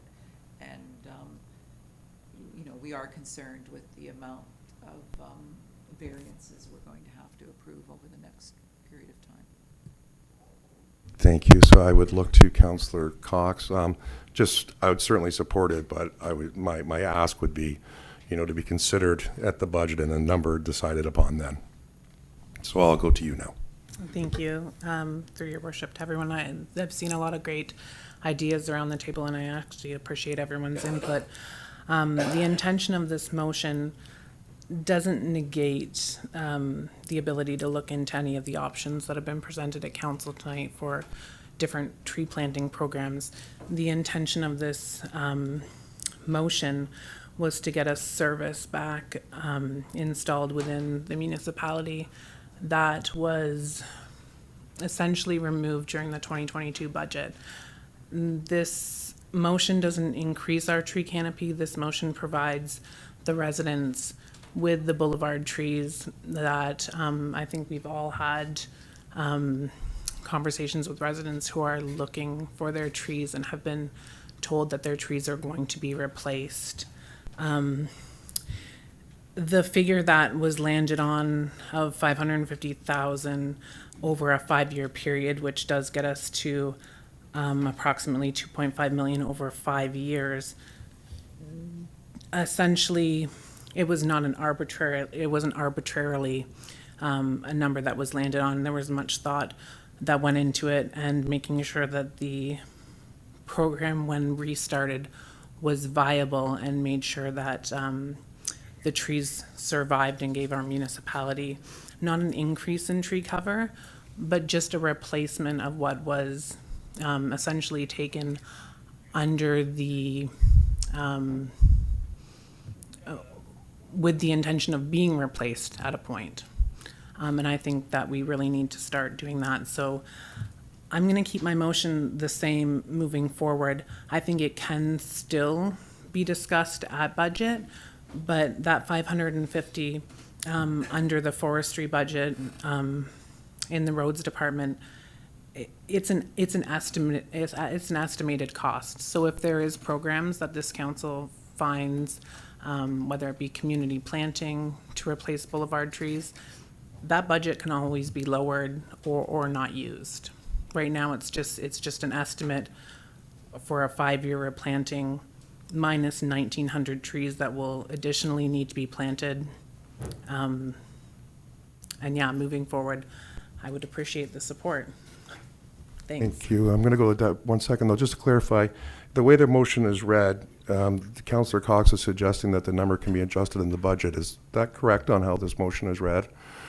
That's forward, if that's what's being, the councillor is suggesting, or I interpret it as, no, that's the cost. So I would look to the general manager if you could help out for clarification, please. Through your worship, the way the motion is written is we would include $550,000 in the budget that we present to council, in the first working session. And is there room in that for discussion to lower or raise? Or no? Your council is always at liberty to evaluate any element within the budget. It wouldn't necessarily be presented as a proactive discussion point. Whereas that's what would be different is if you use the terminology for consideration. The past history, what staff has done is prepared a particular slide with all of the council requests during the course of the year, and you're presented with all of the items, whatever number there are, for true deliberation in comparison with the context of what staff has provided you as the budget and in context of the competition amongst all of the proposals. Thank you for clarification. Deputy Mayor hasn't spoken yet, and then Councillor Foster, and I'll come around. Thank you. Thank you, Mayor Norcross. I think why I agree to put this in the budget is because, as GM Bedford said, we can easily take it out. We can put in and take out anything in the budget that we want. But I find that when we do all these for consideration requests and then we have all the slides, I find it much harder to put things into the budget than to remove them or lower the cost that we're spending on it. I know that there is people in almost all of our wards that are waiting for replacement trees. Some of these people were explicitly told they were getting a replacement tree, and then all of a sudden we didn't have money in the budget and it kind of just disappeared, and here we are. So whereas I think there was a lot of really good ideas about community planting, and now that we have a new arborist, once she's fully onboarded and whatnot, I think that's something to dig into. These are replacement trees. This is canopy that's already disappeared, and we're already years behind making up for what we've taken down, especially with the emerald ash borer, which is, of course, no fault of anybody's. So we're quite significantly behind in not even we're way behind in increasing our tree cover, but we're significantly behind in keeping up with the tree cover that we did have before emerald ash borer. And of course, the die-off over the years of the new trees that have been planted. So I'd like a budget presented that incorporates this. And when we're in deliberations, like we do with every other subject and amount of things, the deliberation is always at the request of council, because we're falling so very behind on these trees. One of the speaking points I often use with people, if you go onto the Simcoe County GIS mapping and you do the tree cover canopy overlay, New Tecumseth is basically a white hole. So if we don't get started, we're going to be so far behind. We're going to be losing canopy. We're never going to get to the point where we can actually increase it, like our strategic plan always speaks to. And it's important because we're very behind. So thank you. Thank you. Councillor Foster. Thank you, Mayor Norcross. Listening to all the comments, is that I think we're kind of going a bit around in circles, because the contents here, I completely agree with. I spoke to Councillor Cox before this, but even if we pass this motion tonight, it comes back to budget for consideration. So we're really sort of, the budget, I see GM Bedford. So if this motion was passed, it would say the estimated annual cost should be included in the 2024 budget. Then the budget would come back to us in November and be presented to us. If there was opposition or reservation, we go through the same discussion. So I don't see the point in Councillor Biss's point, was just bring it to the budget and we'll have the discussion. We're not going to spend a dime between now and the 2024 budget deliberations, if I understand the motion correctly. So I guess what I'm saying is I think we're talking a bit in circles. Is that the budget's coming. If we agree that the tree Canopy is important, and I, for one, completely agree. So I would sort of circle back to Councillor Biss's motion to say that the estimated annual cost be included for consideration in the budget, because at this point in time, it's just wordsmithing. So if we voted it all in, and then it came to budget and we said, well, there's 20 other items, it just gets taken out. So it really becomes an exercise in futility. So I would just like to respectfully suggest to Councillor Cox that we put it in for consideration, it be given the discussion and the deliberation that it deserves, while everything else can be considered at the same time, and then we make a wholesome budget decision, and that's how it goes. So I applaud Councillor Cox for her work on this. I think it's a wake-up call to all of us that we can't just keep cutting trees and hope they're going to come back by themselves without some intervention by the municipality. So I support it. I just think it's now down to process more than anything else. So I would prefer to see it go the way of come for consideration, if I could. Okay, so Councillor Cox has made it clear she wants to leave it exactly the way it is. So, sorry, Councillor Cox? Yeah, and I think you touched on the point as to why I want it left where it is, because this is a service. This is trees that we're supposed to provide on the boulevard as replacement trees for trees that we've cut down. If it does come before budget, and there's 20 other items on that budget that council feels would top the importance of planting these trees, then I think this service is important and should be taken into consideration as a standalone. When talking about the $550,000 that would be put towards it, and as GM Bedford said, my understanding of that is if the tender goes out and it doesn't come back at that estimated cost and it comes back lower, then that portion of the budget is not utilized. If we do tree planting programs, as council has said around this table, to plant boulevard trees, and that way we don't need to plant an additional 100 of the 700 trees per year that I'm asking to be planted, then that money doesn't get utilized within the $550,000 budget per year. I just see this tree planting as a service that was removed and that we should reinstate. I don't see why it needs to be deliberated at budget in conjunction with other items. I think we're all at the table now and can deliberate it now. Okay, thank you. So we have a motion on the floor by Councillor Gabrick, and then I'll call the vote. Thank you, Your Worship. I think we all agree that we need to replace the existing trees and that we need to make good on the promises made to residents to replace the boulevard trees as well. I think the only thing that's jarring about Councillor Cox's report here is the dollar value associated with it. So if we are going to look at alternative options, I understand there's a motion on the floor to accept your writing as whole. But if we are looking at some alternative items, would you be agreeable to saying that that the tree planting get reinserted into the budget with a amount to be determined based on what we can dig up from grants and donations, and that gets approved for the next 5 years? Can you define grant? So, sorry, thank you. Through you, Your Worship, we had asked previously Director Haran about grant monies from the province, as well as any pockets of money that could come from anywhere else. A number of other people suggested about residential tree plantings, so there could be some sponsorship opportunities for like Somerville Nurseries or places like that.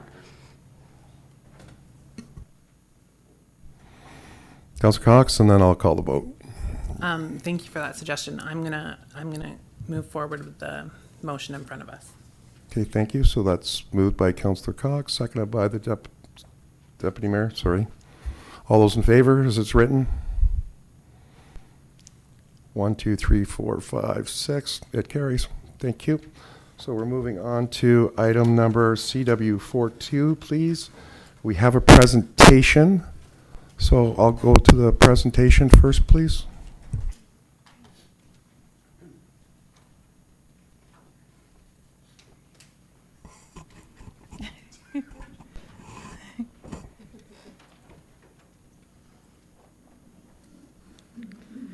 Good evening to members of council, members of the public, and staff. It's my pleasure tonight to present you with the Crossing Guard Program Review.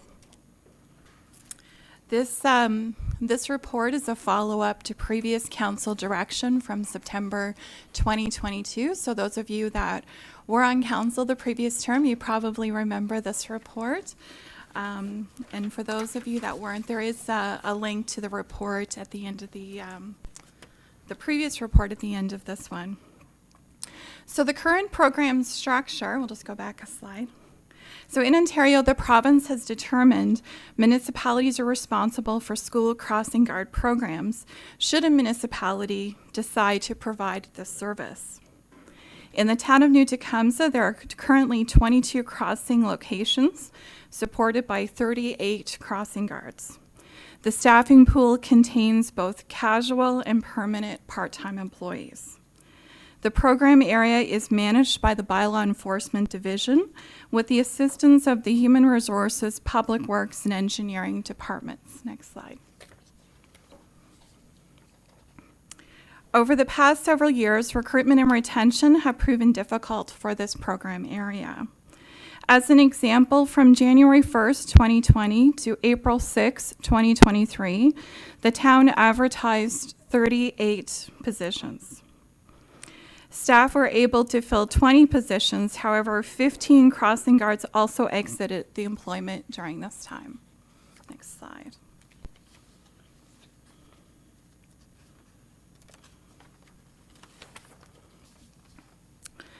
To maintain the current service levels, 22 crossing locations, staff rely heavily on casual relief pool for coverage.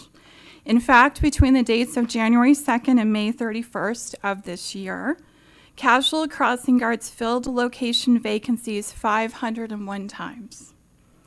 In addition to this number, when the town did not have enough casual crossing guards to fill all vacancies, bylaw officers provided coverage an additional 47 times.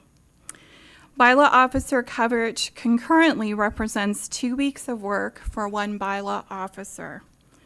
To mitigate the need for bylaw officer coverage, staff are in constant cycle of recruitment training to fill the crossing guard pool with enough coverage.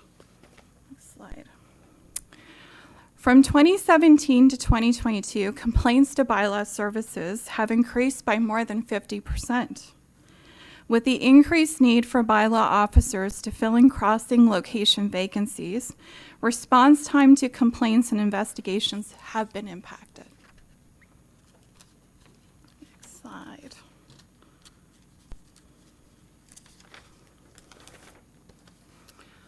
In September 2022, staff brought forward an initial report to council outlining many of these challenges. Council tasked staff with creating a crossing guard policy, including evaluation of locations and warrants required to create and remove crossing locations from the program area, maintaining current service levels until the policy is approved by council, and to provide, and to bring forward any staffing supports needed to the 2023 budget. In 2023, staff brought forward the position of bylaw services assistant. My apologies. In 2023, staff brought forward the position of bylaw services assistant for council's consideration. This position primarily assists bylaw enforcement services with complaint management. However, 1/3 of their position is dedicated towards crossing guard services program. Next slide. Under the Municipal Act, council establishes service levels for all municipal programming. In the report, staff have outlined 3 options for council's consideration. However, an option or alternate service level could be proposed for consideration at the will of council. For comparison purposes, staff have also included the service levels in Simcoe County for crossing locations. You can see from the chart the town is at the high end of crossing locations in Simcoe County, And I can advise council that in speaking with our colleagues in Simcoe County, crossing guard recruitment and retainment has been a challenge in all of these municipalities. Next slide. So there's 3 options before council tonight. The first option, which is option A, would be to, this option applies the same measurement to existing crossings that is used for future crossings. So in September 2022, council established the warrant for future crossings, and this option would take that warrant and also apply it to the legacy crossings, is what we're referring to them as. In this scenario, 12 locations would be removed, 10 would remain, and staff would recommend adding 2 new locations that do meet the warrants as well. Next slide. Option B would be to maintain the current service level. The 2 crossings at signalized intersections would be replaced with the 2 warranted locations, and those are at James A. McQuay and Dowling Road and 8th Avenue and Ernest Cumberland South Driveway. Staff also recommend that the Traffic Advisory Committee continue to consider additional reductions based on the warrant information post-September 2023.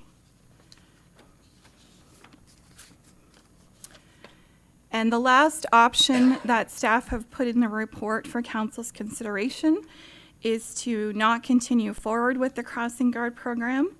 Staff recommend the money saved from this program be reinvested into infill infrastructure to support walkable communities. Monies could also be used for traffic calming measures. So this concludes my presentation, council, and either myself or the Director of Engineering would be happy to answer any questions council may have. Thank you very much, Madam Clerk, for that excellent presentation. So I'm just going to, before we get into council deliberations, I'd just like to open up to council. Is there any questions for clarification from either the clerk or the Director of Engineering? Councillor Biss, go ahead, please. Through your worship to the Madam Clerk. As I know, we noticed that the report from WSP was tabled on May 2022, and that the data that they collected was completed before St. Cecilia opened in September 2022. So through your worship to Madam Clerk, was the Treetops community, was it subjected to this report, or have we done anything subsequent in order to include the Treetops and St. Cecilia? Thank you, Councillor Biss. I'm going to refer that to my colleague, Director Vatry. Director Vatry, please. Through your worship to Councillor Biss, when the site plan agreement was brought forward for St. Cecilia's, at that time we identified that there was the crossing guards were being reviewed, and it was recommended at that time that no crossing guards be installed at that time, and that we just monitor and see if there was feedback from the community. As of now, we have not received any feedback requesting crossing guards at that location, so we haven't looked into it any further. I know you do, Councillor Biss. Through your worship to Director Vatry and Madam Clerk. So you may have not heard, and I know that our trustee will probably speak to this after I'm done, but I can tell you based on feedback and by my own, by watching it myself, Willoughby Way and Gallagher Crescent right at St. Cecilia is a heavily trafficked area. Not only is it trafficked by children who will go to St. Cecilia, but that's also an area where other children that go to other schools actually catch the school bus. In addition to that, Treetops Boulevard and Willoughby Way is also a heavily traveled area as children go from the south side, south part of the community to St. Cecilia, and it's also a bus stop, as well as Peacock Trail and Willoughby Way, where they come from the north.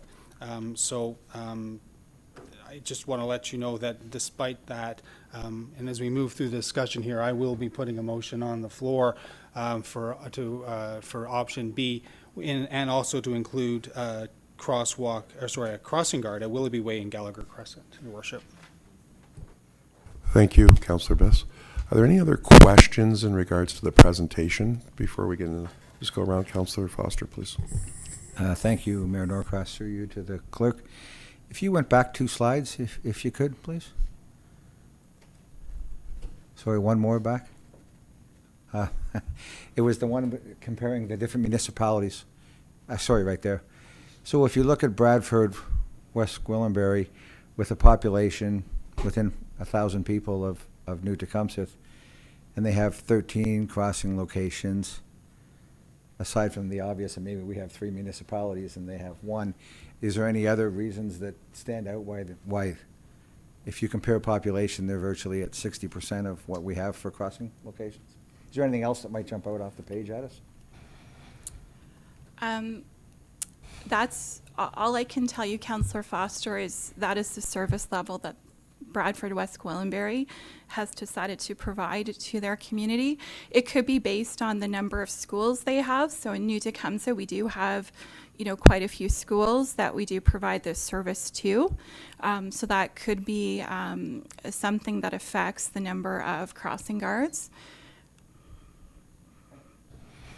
Okay, thank you, Councillor Foster. Deputy Mayor?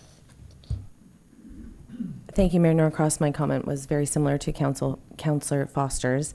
I think we're dealing with more crossing guards in New Tech because we have the 3 separate communities, whereas Bradford, I think, sort of built out. I think they only have one little wee school in East Gwillimbury. So I think the 3 separate communities is what's getting our number a little higher than a comparable town like Bradford West Gwillimbury. Thank you. Thank you. Are there any other comments or questions of the presenter, please? No, none of the presenter? Okay. Thank you very much. I'll just give the Madam, one second, Councillor. I'll just give Madam Clerk an opportunity to regain her seat. And then I'll go to Council. We do have 2 members of the public who would like to comment in regards. So with the will of Council, I would ask the 2 individuals, would you like to come up and make your comments now? Oh, not absolutely, thank you. No, 100%. And I would look to the other individual. Would you like to just wait for Council's discussion? Yeah, although I did have one question. Come on up to the podium, please, so we'll get you on record, if you don't mind. We definitely need crossing guards. However, one of the So things. can you give us your name for the sure. record? Sorry. Aaron Nolan, sorry. No, my question was going to be, if you are considering decreasing, I don't think you can eliminate. I'm actually an educator at one of the schools, and our school is a hot mess at pickup time, and we have children hit almost, very closely on a regular basis. But has there been any consultation with some of the crossing guards into the areas that they use, what the frequency of traffic is that they cross? Maybe they could be mobilized to different areas in the community where there's higher traffic flow. No, those are good comments, and I think what the clerk had said, we justify the locations, and Madam Clerk can correct me if I'm wrong, we have a level of data that we use, and that's, how many children cross, how many cars, and that's how we determine the locations based on the amount of traffic that's used. Am I correct, Madam Clerk? Yes, that's correct. So included in the report, and it was the last slide on the presentation as well, were the warrants. So, and I'll refer to Director Vadri. He can discuss this a little bit further. But in a nutshell, what they did is they looked at the number of students that were crossing during the 20-minute peak period, and they also looked at conflicting vehicular movements, would be cars and traffic and such. mhm. Yeah. Yeah, because I'm just thinking about King Street has 3 to cross across King Street, where there is sidewalk up on the east side, right, for the students to go all the way up and across at 1, right? I'm just wondering what, So through his worship to the deputation, that information is provided in the report if you wanted to take a look. It is actually very interesting. Okay, just because one of the crossing guards talks about how she's not exceptionally busy as she was in other areas, and there are other areas of need, right? So I just wondered, yeah, okay. No, thank you for your time. So now I'll open up to Council for deliberations and direction, please. Go around, Councillor Bess. Thank you, Worship. I'd like to move that report admin 2023-19 be received, and that further the council approve the school crossing guard policy attached. Further, the council make adjustments to the crossing locations as outlined in option B, with the addition of adding a crossing guard to Willoughby Way and Gallagher Crescent, effective September 1st, 2023, and that the warrant criteria be applied to Treetops Boulevard and Willoughby Way and Peacock Trail and Willoughby Way for further consideration. Thank you. So we have that motion on the floor. I'm just going to open it up now to other comments and questions from Councillor Gabrick. Oh, well, first off, yeah, do we have a seconder for Councillor Biss's motion? Councillor Rappin, thank you. Councillor Gabrick, go ahead, please. Thank you, Your Worship. I read the report with much interest, and it was suggested that the discussion come back to the newly formed Traffic Safety Committee so that we can identify safe routes, a radius for each school, and consider future policies to be implemented. I'm wondering if it's premature, if there's still time before the hiring process has to come through to identify if we have additional needs even, or what those needs are before we approve this as the options that are presented. I'd go to the clerk to, did you respond, please? Thank you. Through His Worship to Councillor Gabrick, the crossing guards are hired on a regular basis, so the crossing guards we have now, unless they exit the corporation for some reason, will be the crossing guards in September. If we're adding new locations, we would have to recruit those, and we would also have to recruit for any vacancies we have. Typically, we have vacancies in the casual crossing guard pool, especially in the southern communities of the town. So we do need to have casual crossing guards for the communities of Alliston, Beaton, and Tottenham. Councillor, you're fine with that? Thank you very much. Are there, Deputy Mayor?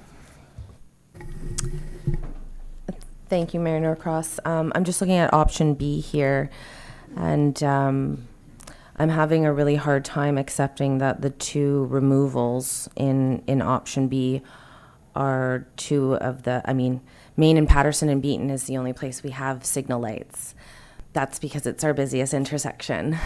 We have a lot of truck traffic through Beaton, and I don't support that one little bit.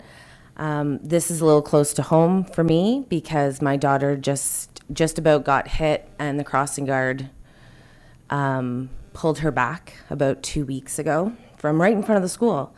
And the girl drove by and went, sorry. And had the crossing guard not been there. So, thank you. Thank you for that. Councillor Rappin, please. Two things. I agree with the Deputy Mayor about the ones that are being removed, only because I do a lot of walking, and it's right as I'm going to school to work. So I'm using the crossing guards throughout the ward and throughout where the school is as well. But Church and Victoria, you think, and originally I thought, oh, that would be a good place to get rid of it. It's lights. It's four corners, whatever. But at the end of the day, the issue on those corners isn't the straight through traffic, it's the turners. None of the turners stop, right? So that's what the crossing guard's needed for there, even if it's just two kids using it. Those turners really do not pay attention to it. The other thing is, and perhaps the trustee could talk to it at some point, is the chicken and the egg thing. What came first? It's ridiculous the amount of kids that are driven to school, in my opinion. Considering we all traveled 2 kilometers in the snow and the sleet, right? We all did. So all I'm saying is somehow we've gotten away from that, and I know students that are literally 2 blocks away from school that are getting dropped off in their car, and the argument is sometimes it's not safe for them to be walking. So I actually understand option C in all regards where we get rid of it, but it's the second part. And we explore alternative safety measures. So we figure out a way, how can we make it safer? I'm not motioning C, I definitely don't.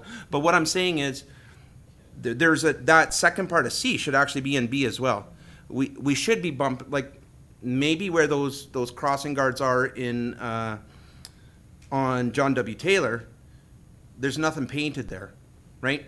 So maybe if there's just some paint there, we should really be looking at some other options as well as that, is what I'm trying to say. So anyway, thank you. No, I get what you're saying. And when you look at the crosswalks where the lights are, sometimes they give people a false sense of security because you assume because it's red that people are going to stop, and and that's not always the case. So I understand where you're coming from. So, Councillor Harrison McIntyre, thank you. Thank you for bringing that up, Councillor Rappin. I use that intersection a lot at church, and I can't tell you how many times I've almost been hit by people who are turning left, turning right, and I'm an adult, not a small little kid, and I'm looking at them, and they still almost drive into me. It's incredible. So definitely signalized lights give it, as you said, give a false sense of safety. And during the break, I was talking to the trustee about one of the lights where I thought, you know what, it's not a busy road, there is no right turn, perhaps that's a good opportunity to get rid of a crossing guard. She said no, because for the flow of traffic, this is another consideration that I hadn't thought of, is that if you have pedestrians walking up and pressing the signal to cross, then they're going to do that, one at a time. You're never going to get through traffic going through. Whereas if there's a crossing guard, they wait, they gather a bunch of kids, and then they signalize the light, and then they cross with them. And in that way, you're keeping the flow on some of those main streets happening. So it was a good point. So it's not mine, it's Janice's. So when I was a kid, there was a busy street that we had to cross, and it was one of those, you push a button and the lights flash. And it was I don't know what those are called, but they're signalized, pardon? Panda crossings, I love that name. So yeah, we had panda crossings. And I wonder if that's an opportunity, like we need to look at that for some of the busier streets. Now again, you don't just press the button and go. You press the button, you look, you wait, and then you go. But at least that would help to alleviate some of the issues where places where we don't have crossing guards. So I would put that forward as one of those other options that we bring forward. Thank you. No, you're welcome. So where I kind of think I see this going is option B, but not removing the crossing guard at Patterson and Main, not removing the crossing guard at Church and Victoria, leaving them in there, and then adding another crossing guard to Willoughby and Gallagher, Councillor Bess, and that it also be directed to the Traffic Advisory Committee to come back with additional safety measures that could be used. And as Councillor Masters, I've never heard the panda theory, but I certainly know what Councillor Harrison McIntyre is talking about. So I kind of think I see where that's going. So I would look to Councillor Biss. You had a motion on the floor. Did you want to leave it the way it is, or would you like to make the changes and remove the removal of the two crossing guards? I know that was awkward English. I apologize. Your Worship, the double negative, I get it. Yes, so we'll keep Patterson and Main, and we'll keep Church and Victoria Street. I think what Deputy Mayor McClellan and what Councillor Harrison McIntyre and what our trustee has put on the table is absolutely great, and I think we'll keep that. And of course, in addition to adding Willoughby Way and Gallagher Crescent. Thank you. So I would go ahead, Councillor Rappin. Could I suggest a friendly amendment to include the last 5 words of the option C, to explore alternative safety measures, or some variation of those words? Sure. And I'll just give Madam Clerk a moment there to, did you want a oh, sorry, I will look, I'll let me get a seconder GM, then I'll come to you. Are you seconding that thing, Councillor Rappin? Yes. Thank you. Now I'll go to the General Manager, please. Through your worship to council, because this would be potentially an in-year adjustment, which we don't have the budget. So I believe each, I'm going again from memory, each crossing walk is approximately $38,000 to maintain, so, or initiate. And so we would need to include that money in the budget. And because you use street names, Councillor Biss, I wasn't sure, how many was the net add? Through your worship to Councillor Biss, could you please clarify, are you asking staff to review those crossings in to make sure they meet the warrants, or are you just asking that they be initiated? Through your worship to Director Vatry, I would like us to actually put in a crossing guard at Willoughby Way and Gallagher Crescent, and then review the warrant criteria to see if it applies to Treetops Boulevard and Willoughby Way and Peacock Trail and Willoughby Way, and make that for consideration that we could have the Traffic Advisory Committee consider and report back to council. Thank you for that. So we have a mover and a seconder. Before I call a vote, Catholic School Board Trustee Janice McKenna Hutchinson, did you want to make a comment, please? Come up to the podium. Thank you, Your Worship. I am Janice Hutchison. I am the Vice Chair of the Simcoe Muskoka Catholic District School Board, and right now I'd like to thank all of you for taking this very seriously.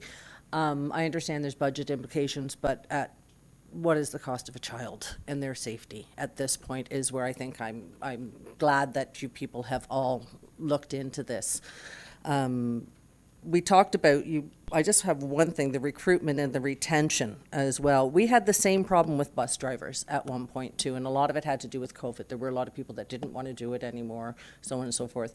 But we have found also that the more that we blitz, the more that Lanark blitz and Sharp blitzes and so on, that you do find those people, those new retirees that need, to get out of their house twice a day and love interacting with children. So I'd like to see that you continue with the blitzing to try and get more crossing guards, part-time crossing guards, full-time crossing guards. But I just wanted to thank you all for taking this also very seriously, because our students, they are our future, and they warrant to be safe. Thank you. No, thank you for those kind words. And yes, this council is very, very safety conscious, as well as our staff, and so are you, to take the time to come up here and to address your concerns to council. So we thank you for that. So we have a motion on the floor, moved by Councillor Best, seconded by Councillor Rappin. Does anybody require the motion to be reread, or we're all good with it? Sure you can. Thank you, Your Worship. I just wanted to make sure that we were still including Mark and or Councillor Biss in your motion, that James A. McCaig and 8th Avenue remain in that. Thank you.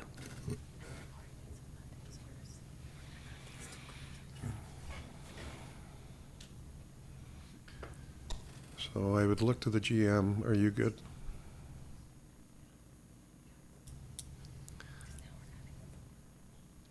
So I think what the discussion is that we're adding additional funds, so we need to find a funding source. Could that come back at, and it won't be decided now, but could you bring that back at the council meeting when it's ratified? During worship, yes, I could do that. Okay, that would be wonderful. Are you okay with that, Councillor? Thank you so much. So all those in favor then? Okay, that's carried. Thank you, Council. Now we're moving on to CW53, please, which is the Beaton Memorial Arena. And just go in the order that it was polled. So I'll go to Councillor Cox. If you'd like to start off, please. Thank you, Your Worship. I do know that we have a couple members of the public who wish to speak. I'm wondering if they would like to possibly Sure. speak before council.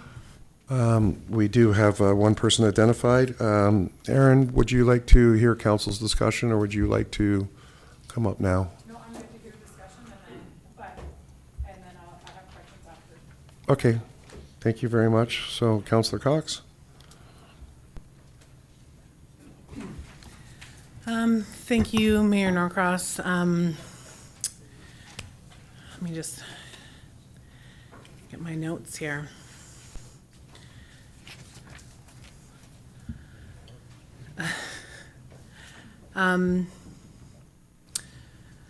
I guess through going through the report, the potential of catastrophic failure being mentioned is never comforting to hear in regards to one of our facilities. The Beaton Arena has been well loved, but unfortunately poorly maintained. If I understood the report and through my discussions with staff, the trusses are simply one component of many issues that come with a $20 million price tag for repairs at the end of the day. And it would seem to me that the feasibility of renovation or expansion seems to no longer be a viable solution for the Beaton Arena. As a municipality, I see this report as an opportunity, catalyst, if I may, to produce a recreation facility in Beaton that has to produce a recreation facility in Beaton that the municipality deserves. And moving forward, we need to properly mitigate the impact to our user groups, though. Beaton is not losing a facility. New Tecumseth is losing a facility. And user groups should be equally impacted across the board because of this. If facilitating user groups requires engaging private local facilities, then I would like that to see that done by staff ASAP. I'm not prepared tonight to move any of the 4 options before council for consideration at this time. I believe the path forward would need to include public involvement, a working session of council, and that would require a detailed project analysis with an updated concept and business plan to make the numbers accurate, as well as timelines, as well as a breakdown of possible funding for the new recreation facility, whether that be components that are DC eligible, any grant opportunities, benefit to existing, and so forth. And unfortunately, at this time, because of the outcome of the structural report, I would support and authorize staff to pause operations at the Beaton Memorial Arena due to the recommendations provided by the structural engineer. Okay, so thank you, Councillor Cox. So if I understand it, you're putting a motion on the table that operations ceased in October at the Beaton Community Center, that staff investigate alternative venues for the users to be relocated, whether it's private or public, that a funding source be identified for a new community center or repairs, and or you can make the changes, and that you would require a public meeting consultation, and then you'd like to have a working session with council. Did I grab it all? That's correct, yes, thank you. Okay, so I'll look to the clerk. I know we got lots of discussion. Do you want to second that, or? Yes. Okay. Okay, so why don't you second that, then what's your friendly amendment? Sorry, Deputy Mayor, friendly amendment. I would like to second that, although I'll speak to history a little bit here, and that will lead me into my friendly amendment. The constant, over the years, passing of studies in the name of progress has got us nowhere and has not resulted in any progress. So I would also like a friendly amendment to the motion. And I guess I'll speak to it first. We've run out of road. We have no road left. There's no Band-Aids left that is a responsible way to spend taxpayer monies on this building. This building, I believe, was 1948, 1950 built. You can only patch these things for so long. And considering what our structural engineer has produced in this report, it just doesn't seem responsible to move forward with spending any monies on this facility. However, as long as we've talked about this new facility and what to do, and this community center is loved and deserved. So my friendly amendment would be that this council agree in principle to expeditiously move forward with the design and construction and everything listed in Councillor Cox's motion, knowing that moving forward with this building at this point, because of our low DC accounts and the lack of growth in the last few years, that the front end of this project is going to be debentured. Debenturing was always explained to us as a tool the municipality uses to finance projects. And especially when you're financing a project that we're building this building for the next 50 or 60 years. And when the DCs start to roll in, because one day they will, growth is quite inevitable, especially with this provincial government. But we know it's coming, and we know we will see our DC accounts increase again. So whereas I'm not, I guess my ask is that we approve this in principle, knowing that we're going down this road and we're going to have to, on the front end, debenture this project. We have no room left to go. There's no Band-Aids left. So that would be my friendly amendment. Thank you. Okay, so I'll look to the clerk to craft that. I looked at Councillor Cox. Are you okay with that? Okay, that's fine. So I, just to summarize again is, you know what, council, we have to identify the funding source, the meeting consultation with the public, a working session with the acknowledgement that, you know what, there will be a debenture involved at the beginning of this to get it going, knowing that, I know DCs can't pay for the entire project. And I would look to the general manager. I think we're good for 5 or 6 million, but I think we'd always anticipated that development charges couldn't pay for it all, so that there would be a debenture. That was always included in the plan. So that really isn't anything new. It's just a matter of the sequence and the timing of the events on when it would be put together. So I just wanted to clarify that, and I know the clerk's working away, so I'll open up to members of council. I'll just go around. Councillor Foster, please. Thank you, Mayor Norcross. I said this on the last term of council, and I'll say it again. Regrettably, whenever a structure comes to the end of its life, recreation, it's unfortunate. It's absolutely unfortunate. And I think one of the things that signifies the type of community that we live in is the type of recreational facilities that we have throughout the town. So, regrettably, can't argue with a structural engineer. The report's there. The costs are, from a simple business perspective, the costs do not justify continuing ahead. Moving ahead to the motion that's put on the floor, master plans that have been paid for extensively by the taxpayers have indicated that arenas, specifically with Beaton, are a number of years out just because of the size of the community and the number of people affected. I do wholeheartedly believe that Councillor Cox's comment to the effect of sharing the pain for trying to get people amalgamated into who are already committed to Beaton we all need to share a bit of pain. We are one community, so that is an important aspect.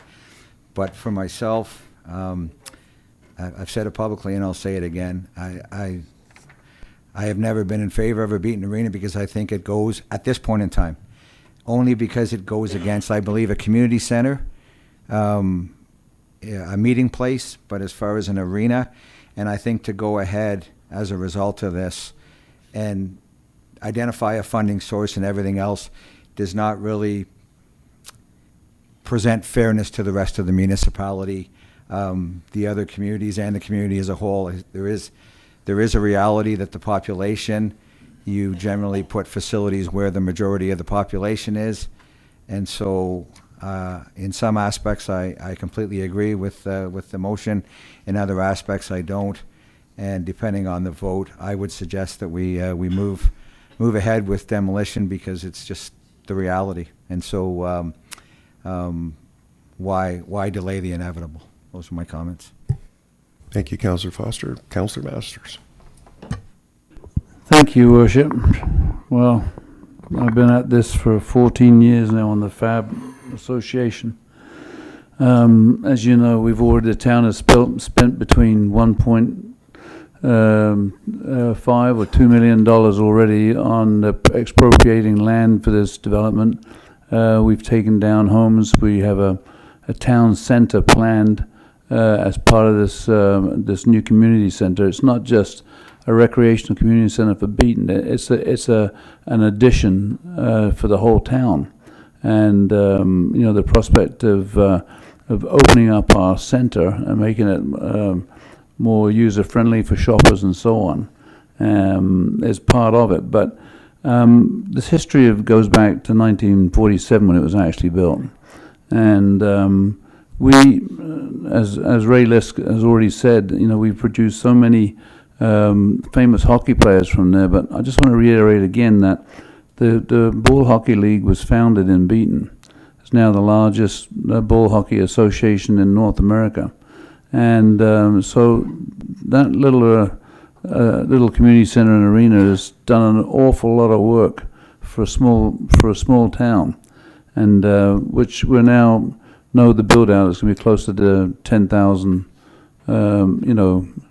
people by 2032.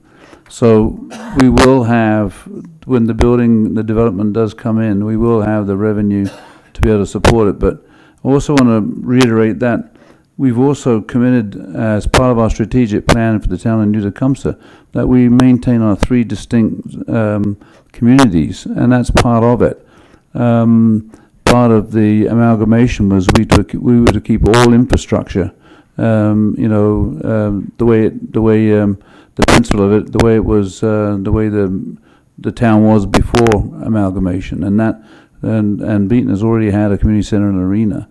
So I think that we would do a big disservice if we just knocked the building down and just left it, and left the residents of Beaton without anything to congregate to.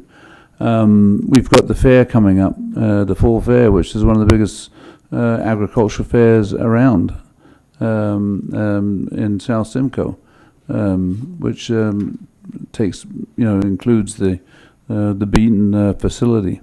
So anyway, I'm for supporting this, and for those reasons, and as part of the growth that our deputy mayor has mentioned that will be coming down the road. I know it's tough right now, but we've already invested in this project. As I said, we already have between $1 and $2 million already invested, and it has been close to shovel ready.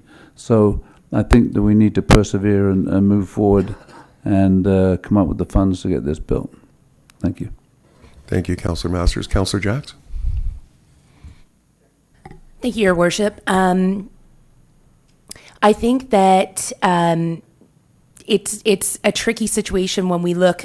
We tend to say it's important to keep and maintain the 3 distinct communities within the town in certain circumstances, and then in others we talk about integration and amalgamation and reducing redundancy in our infrastructure and services, because that's the only way forward economically that makes sense. All that said, I think that each of the communities deserves a community center, and I don't think that's up for discussion, in my opinion. I think, though, that there is a unique opportunity to consider, and some of the tactics that Councillor Cox offered, whether it be through public input or through working session, exploring what the point of difference might be in the community center and Beaton, so that although I acknowledge hockey and producing NHL players and ball hockey, and I don't want to come across as discrediting that, if we have rinks and ice pads that are not fully optimized in Tottenham and Alliston, and there is an opportunity to service all 3 communities' hockey and ball hockey programs using existing infrastructure, might there then be a point of difference that could be uniquely Beaton's as part of its build out, and it becomes now, instead of redundant, a point of interest and something that complements the other existing infrastructures that we've got in the other towns, or the other communities rather. So I think if I'm understanding the motion that Councillor Cox has put on the floor, at this point, and to amalgamate part of the friendly amendment that Deputy Mayor McClellan has said, we would move forward with demo. And I kind of like that, because I feel like if we don't demo this building, there's going to be the temptation to burn the money by continuing to try and fix it. And I'd like to just demo it so that that's not even an option. We will not spend more money on aging infrastructure that is catastrophic in its condition. So the demo would be step 1, immediate next step, and then we would move into the final determination for planning and design as to what this community center might in its final iteration be. And then I would ask, and then further to understand, can we afford, or what would it look like from a financing or debenture perspective if we were to move forward the front end of whatever said project it is that even viable from a financial perspective? Thank you. So just looking for clarification on the motion before I would offer my vote. Thank you. Thank you. And just in case there's any other questions in regards to the motion, I would look to the clerk. Have you been able to craft the motion up so we can put it out on the floor? I have, but just a point of clarification to the mover. Did you want the demolition of the building included? If I can speak to that just a little bit. Here's my problem with including the demolition at this point. Council previously, not this council that's currently sitting, had a motion for the Beaton Arena when it came up for decommissioning in 2018, I believe, and council passed a motion that wouldn't see the building decommissioned or demolished until a plan was in place with a funding source identified and the plans for the arena in place to see what we were going to have there. I don't think it's necessary when we're closing the arena in October to put the demolishment of the arena in the motion right now until we sit down with the public. And if it wasn't clear in my motion too, as Councillor Jacks pointed out, we don't necessarily know what is going to go in that area yet. The Collier report in 2018 spoke to us needing an additional arena in 2024 or 25. They said do 2 different years in that report. Within this report, staff have indicated that they are going to see potential problems with handling users in our current facilities that we have. I don't know if staff can clarify that, but I do believe that it's going to be a bit of an issue. I see the need for an additional arena, and now we're actually losing an arena, and we're going to have to go to possibly private facilities to facilitate the user groups that we currently have.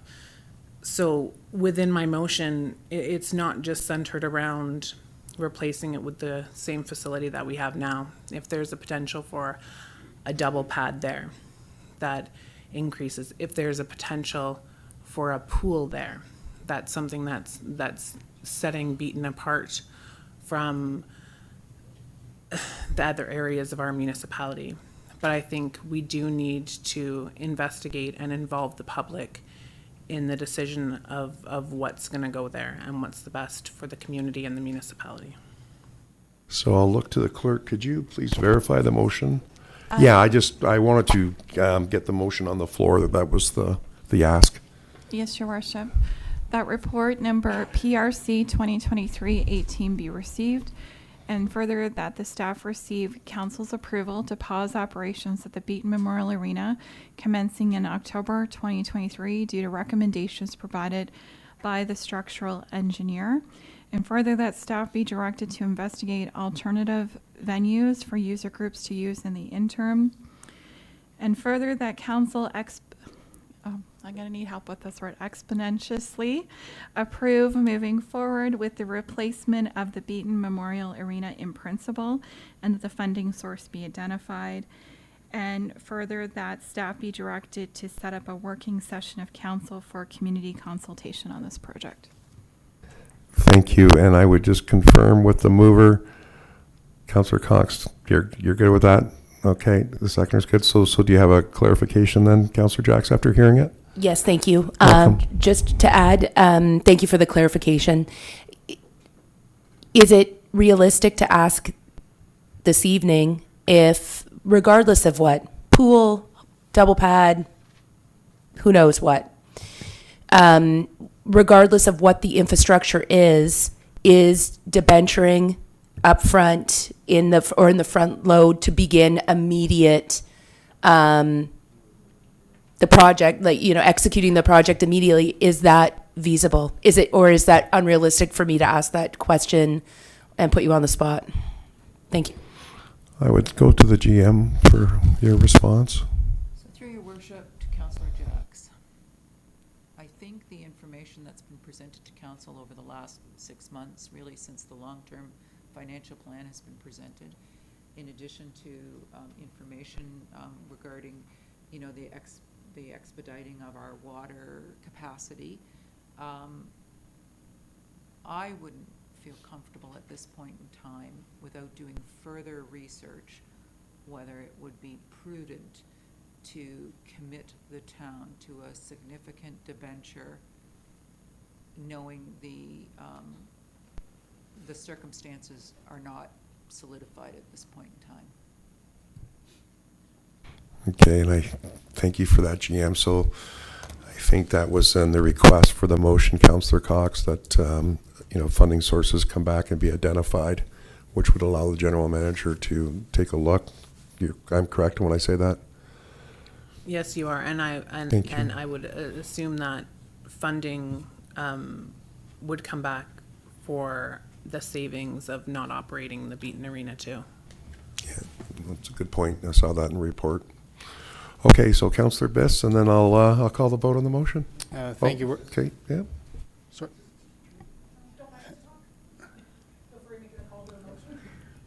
Well, 1 second.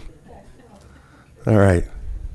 Thank you, Worship. First, I want to thank Councillor Cox for all the things that she mentioned tonight, and then mentioning my motion in 2018 that kept the Beaton Arena open. Thank you for remembering that. I also want to just point out to Council that we have 4 communities. We keep talking about 3, but remember that the rural community, Tecumseh Township, was part of the 4 that came together. So I like Councillor Jax, thank you very much. I had one of those moments. Councillor Jax talking about having equal facilities for every community, every region. So the town of Tecumseh is going to look forward to that going forward. But in all seriousness, through your worship to staff, my concern is that the groups that are going to be impacted by the closure of the arena, I would like to ensure, and maybe I can ask through your worship, can we confirm that those groups will receive the same level of treatment as the existing groups do? What I'm concerned about is that the existing groups in Tottenham and in Alliston all have their times booked. They have all of their everything's already locked and loaded. I would like to ensure that the Beaton groups get the preferential treatment or considerable treatment so that they can integrate completely. I know what it's like to get ice time. If all the great ice time is already taken up by the Tottenham group and the Alliston group, that would mean that people in Beaton would always get the 12:30, that 1 in the morning stuff. So my question then is through your worship to staff, can you please ensure that the Beaton groups get fair treatment? Thank you for those comments. Councillor Rappin, please. Thank you, Mayor. Can I just get one clarification from Councillor Cox? Are you saying arena or community center? I'm saying both. So could a community center be an arena as well, or no? They're 2 separate things? I think sorry, Councillor Cox. Sorry, go ahead. Thank you, Councillor Cox.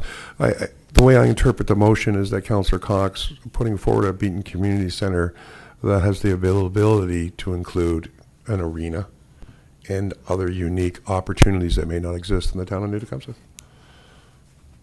Go ahead, But Councillor. it has to have an arena is what I'm asking. No, she's Okay, making. so then. Okay, sorry, that's Could my the fault. wording be different then? Because I'm. Yeah, maybe that said it's. Sure.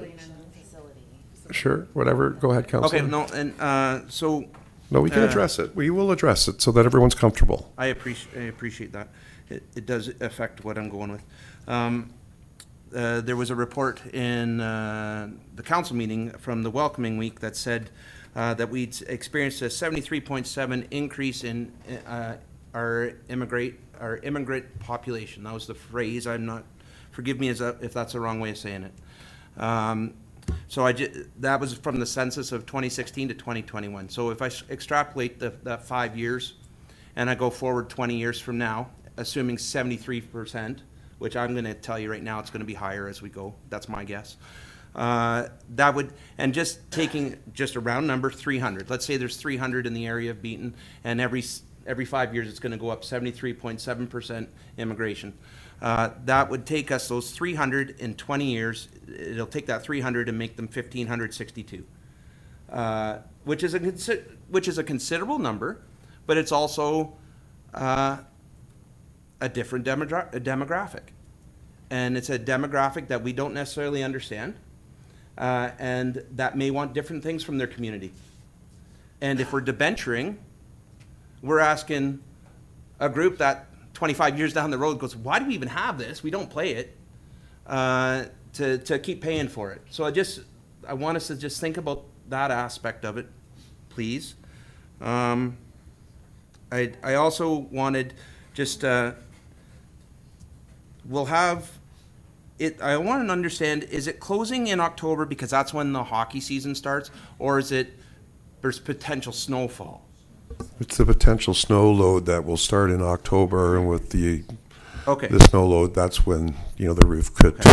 We also will have, I'm assuming we'll have a Zamboni still sitting there. So just in terms of this year, we could maybe have a look at establishing an outdoor rink for additional uses in that community, to just help a little bit with some activity, and to bring the community together. I know for a fact that the Honda rink isn't being used right now, and that they use the Nottawasaga. That's my understanding for their men's leagues and stuff like that. If there's some sort of staff initiative to talk to them and say, hey, can you start using your own rink again, because we might need more ice. I have no idea how to go about that or ask them,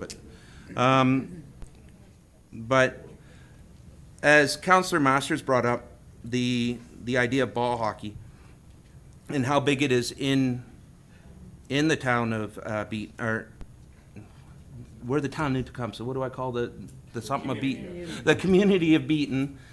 How big it is. That might be something to go along with what Councillor Jacks was saying, is maybe expand that aspect of it that creates your identity. But you guys can say what you want. We'll have to figure it out. But anyway, thank you for clarifying that it's a community center. And we do have to think, if we're going to be putting money off to the future, we got to think about the people that are going to be living there in the future, not necessarily the ones that are living there right now. Or both, I guess. Thank you. Well, you know what, I understand your comments, but we also want to make sure we want to take care of our existing residents as well, because nobody wants to take away an amenity and not replace it. So I'll go to you, Councillor Gabrick, and then there was a lady, Erin, don't worry, Erin, I'll get to you. Thank you, Go Your ahead. Worship. Thank you. I just wanted to make sure that once the facility closes, that we're cognizant of public safety to make sure that there isn't kids going inside the building if there is an imminent collapse of the structure, just to keep them safe. And also in the motion that our clerk read out, I didn't hear the need for a public consultation, which Councillor Cox had asked for, so maybe I missed that. Nope. Once again, I'll go to the clerk. Could you please read the motion, and just so there's clarity with everybody. That report number PRC 2023-18 be received, and further that the staff receive council's approval to pause operations at the Beaton Memorial Arena commencing in October 2023 due to recommendations provided by the structural engineer. And further, that staff be directed to investigate alternative venues for user groups to use in the interim. And further, that council expeditiously approve moving forward with the replacement of the Beaton Memorial Community Center in principle, and that the funding source be identified. And further, that council directs staff to set up a working session of council for community consultation on this project. Okay, any questions on the motion? Deputy Mayor, questions on the motion, please. It's not a question. It's just the word is expeditiously, like really fast. We're going to keep going and move towards a new, I think I emailed it to you. Thanks. I will, Lori, did you want to come up to the podium, please? Or sorry, Aaron, my apologies.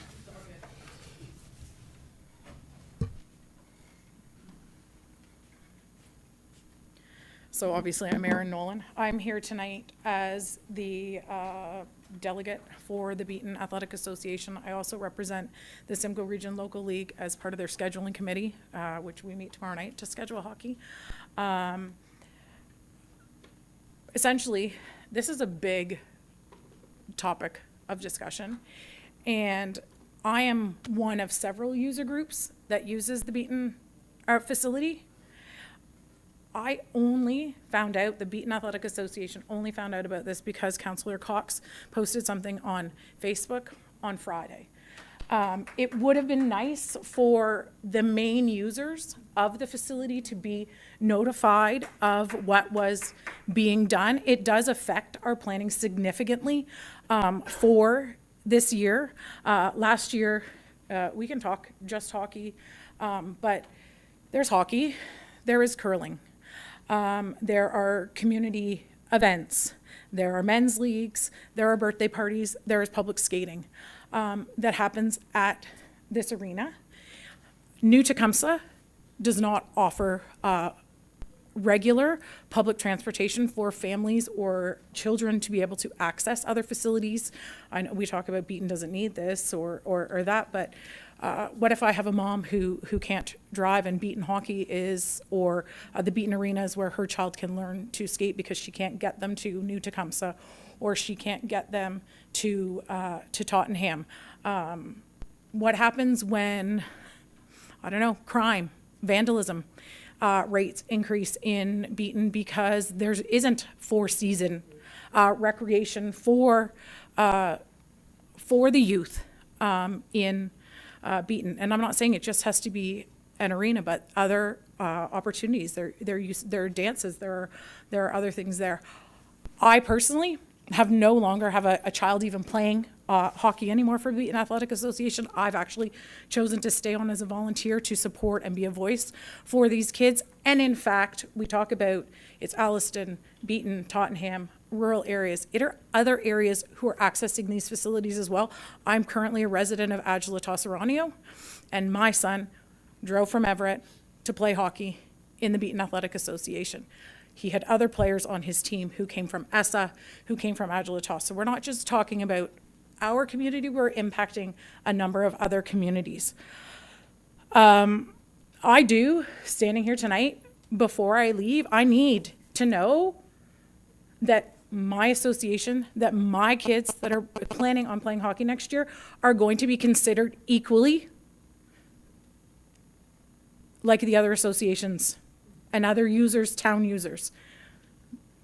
And no one has spoken to that tonight. It's been brought up, and no one has spoken to that. We will be treated and considered equally.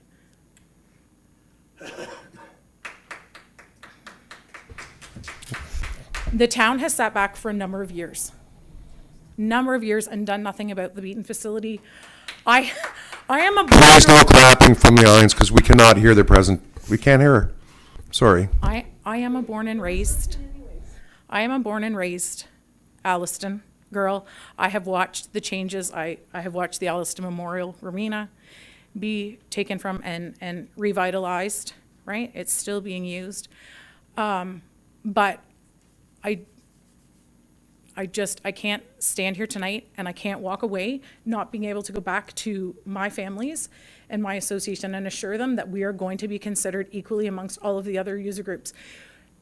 I know that there is discourse between TNT Hockey and the Beaton Athletic Association, but it is comparing Tim Hortons and Starbucks. They offer a different product. You go to Barrie, they have girls hockey, they have Christian League, they have other leagues, and they can all operate within, but they're given equal consideration. I just need to know that we are going to be given equal consideration in getting fair and equitable ice time in the facilities. Okay. I would like to stress that I believe, Councillor Biss, you touched on fair, equitable, and I believe that was acknowledged by our manager of Parks and Rec. Oh, it was? You couldn't tell that from the back. And I hope that, I just really hope that this council moving forward thinks about the impact that this will have on a community. I don't think you can just walk away and say that nothing can be done. You know, we talk here about 4 communities in one. There is a division. There is a division. There always has been since amalgamation. So I really think that Alliston has 4 season recreation. Tottenham has 4 season recreation. People who choose to live rural choose to live rural. Beaton, the families have chose to locate there. They need something. They need somewhere that they can go. They need somewhere that their kids can feel safe, that they can engage in recreational activities. But also, if we're agreeing to equitable, it would be nice for the town to reach out to each of the users that use the facility and start making arrangements with them for alternatives. Because I would assume the agricultural fair, it's in September, and making sure that that can go ahead. But, you know, hockey, the curling, the men's leagues, different things, those users, because we haven't been notified. Thank you for those comments. And I can tell you that they're listened to, because none of us want to go without a community center in Beaton. We don't want that to happen. We're trying to get to a replacement or to a solution as quick as possible. Yeah, I just want to make sure there's no drop in the level of service 100%, Erin. starting now, right? That it's Yep. picked up in Nope. the meantime. No, absolutely, and we appreciate those words. So, Councillor Cox, it's your motion. Do you want to close it up, and then we'll call? Yeah, and I'm, Yeah, Joe, I went to Councillor Cox, then I'll call upon you, okay? Or do you want to let Joe go first? No, go I'll ahead. just really quickly, Thank you. thank you, Aaron, for speaking for us, and thank you for volunteering for so long with the BAA. I know that they definitely appreciate yours and your whole family's involvement.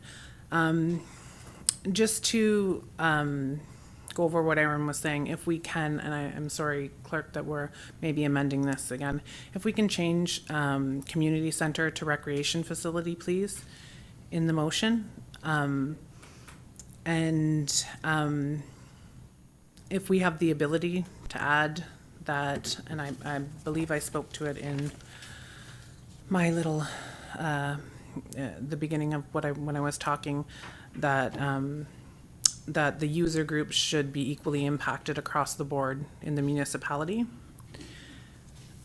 And I don't know if it needs to go in the motion or just be something that's said to staff, but can we look also at putting the Stingers emblem on one of our ice pads that they're going to be utilizing too? I think that's good for the kids to be able to see their emblem with the TNT and the Hornets emblem on one of our ice pads moving forward, if they're going to be using one of the facilities for a little bit, please. Yeah, no. And just a point of clarification too, council didn't receive this final structural engineering report till Friday, just as the public did. And I have been in continuous contact with the BAA for the last year, letting them know that we are doing a conditions assessment and that it will be coming through to council. So just a point of clarification, I have been in contact with the BAA consistently, letting them know that this report is coming forward, but council as well as the public wasn't aware of the outcome until Friday. And I do appreciate you letting us know. Posting. Well, thank you. Joe, right there you are. Good evening, members of council, administration, and the public. I'd like to bring awareness to the state of the arena and the state of this building. It's the maintenance of our infrastructure that is costing us millions of dollars. I said it before, and I'm going to say it again. Our infrastructure isn't being maintained properly. The reason you couldn't sell this building is because you deemed it unsafe. I asked council before, why would you let this roof leak? Would you let the roof in your house leak and live in it? I've seen this, and I'm sure quite a few of council members have seen, our infrastructure isn't being looked after. There's buildings that need maintenance, and they're not being maintained. This arena is one of those. when Mr. Ken Kelly looked after the arena, I don't know how many of you remember Ken Kelly, but that arena, one guy looked after the arena, and it was spotless. It didn't smell like urine. It was one of the most beautiful old arenas in the province. When we got amalgamated, we had all kinds of employees. It went downhill. Somebody needs to look after our infrastructure. Thank you. Thank you for those comments, Joe. So we do have a motion on the floor, duly moved and seconded. Does council require the motion to be read again, or no, okay, I'm asking. And there were some amendments made to make sure it included recreation and fair and equitable. So all those in favor, please, of the motion? And you know what? That's carried. Thank you very much. No, I was just clarifying. I want there to be a... Thank you, Deputy Mayor. I think you might be right. Okay, well, I want to thank the public for participating. I want to thank council and staff for participating. We don't have any public notices. And I have adjournment at 8:50, please. And the adjournment is the committee of the whole meeting of July 10th, 2023, adjourned at 8:50 p.m. Deputy Mayor wants to move that, and Councillor Rapping can second that. All those in favor? That is carried. Thank you very much, Council.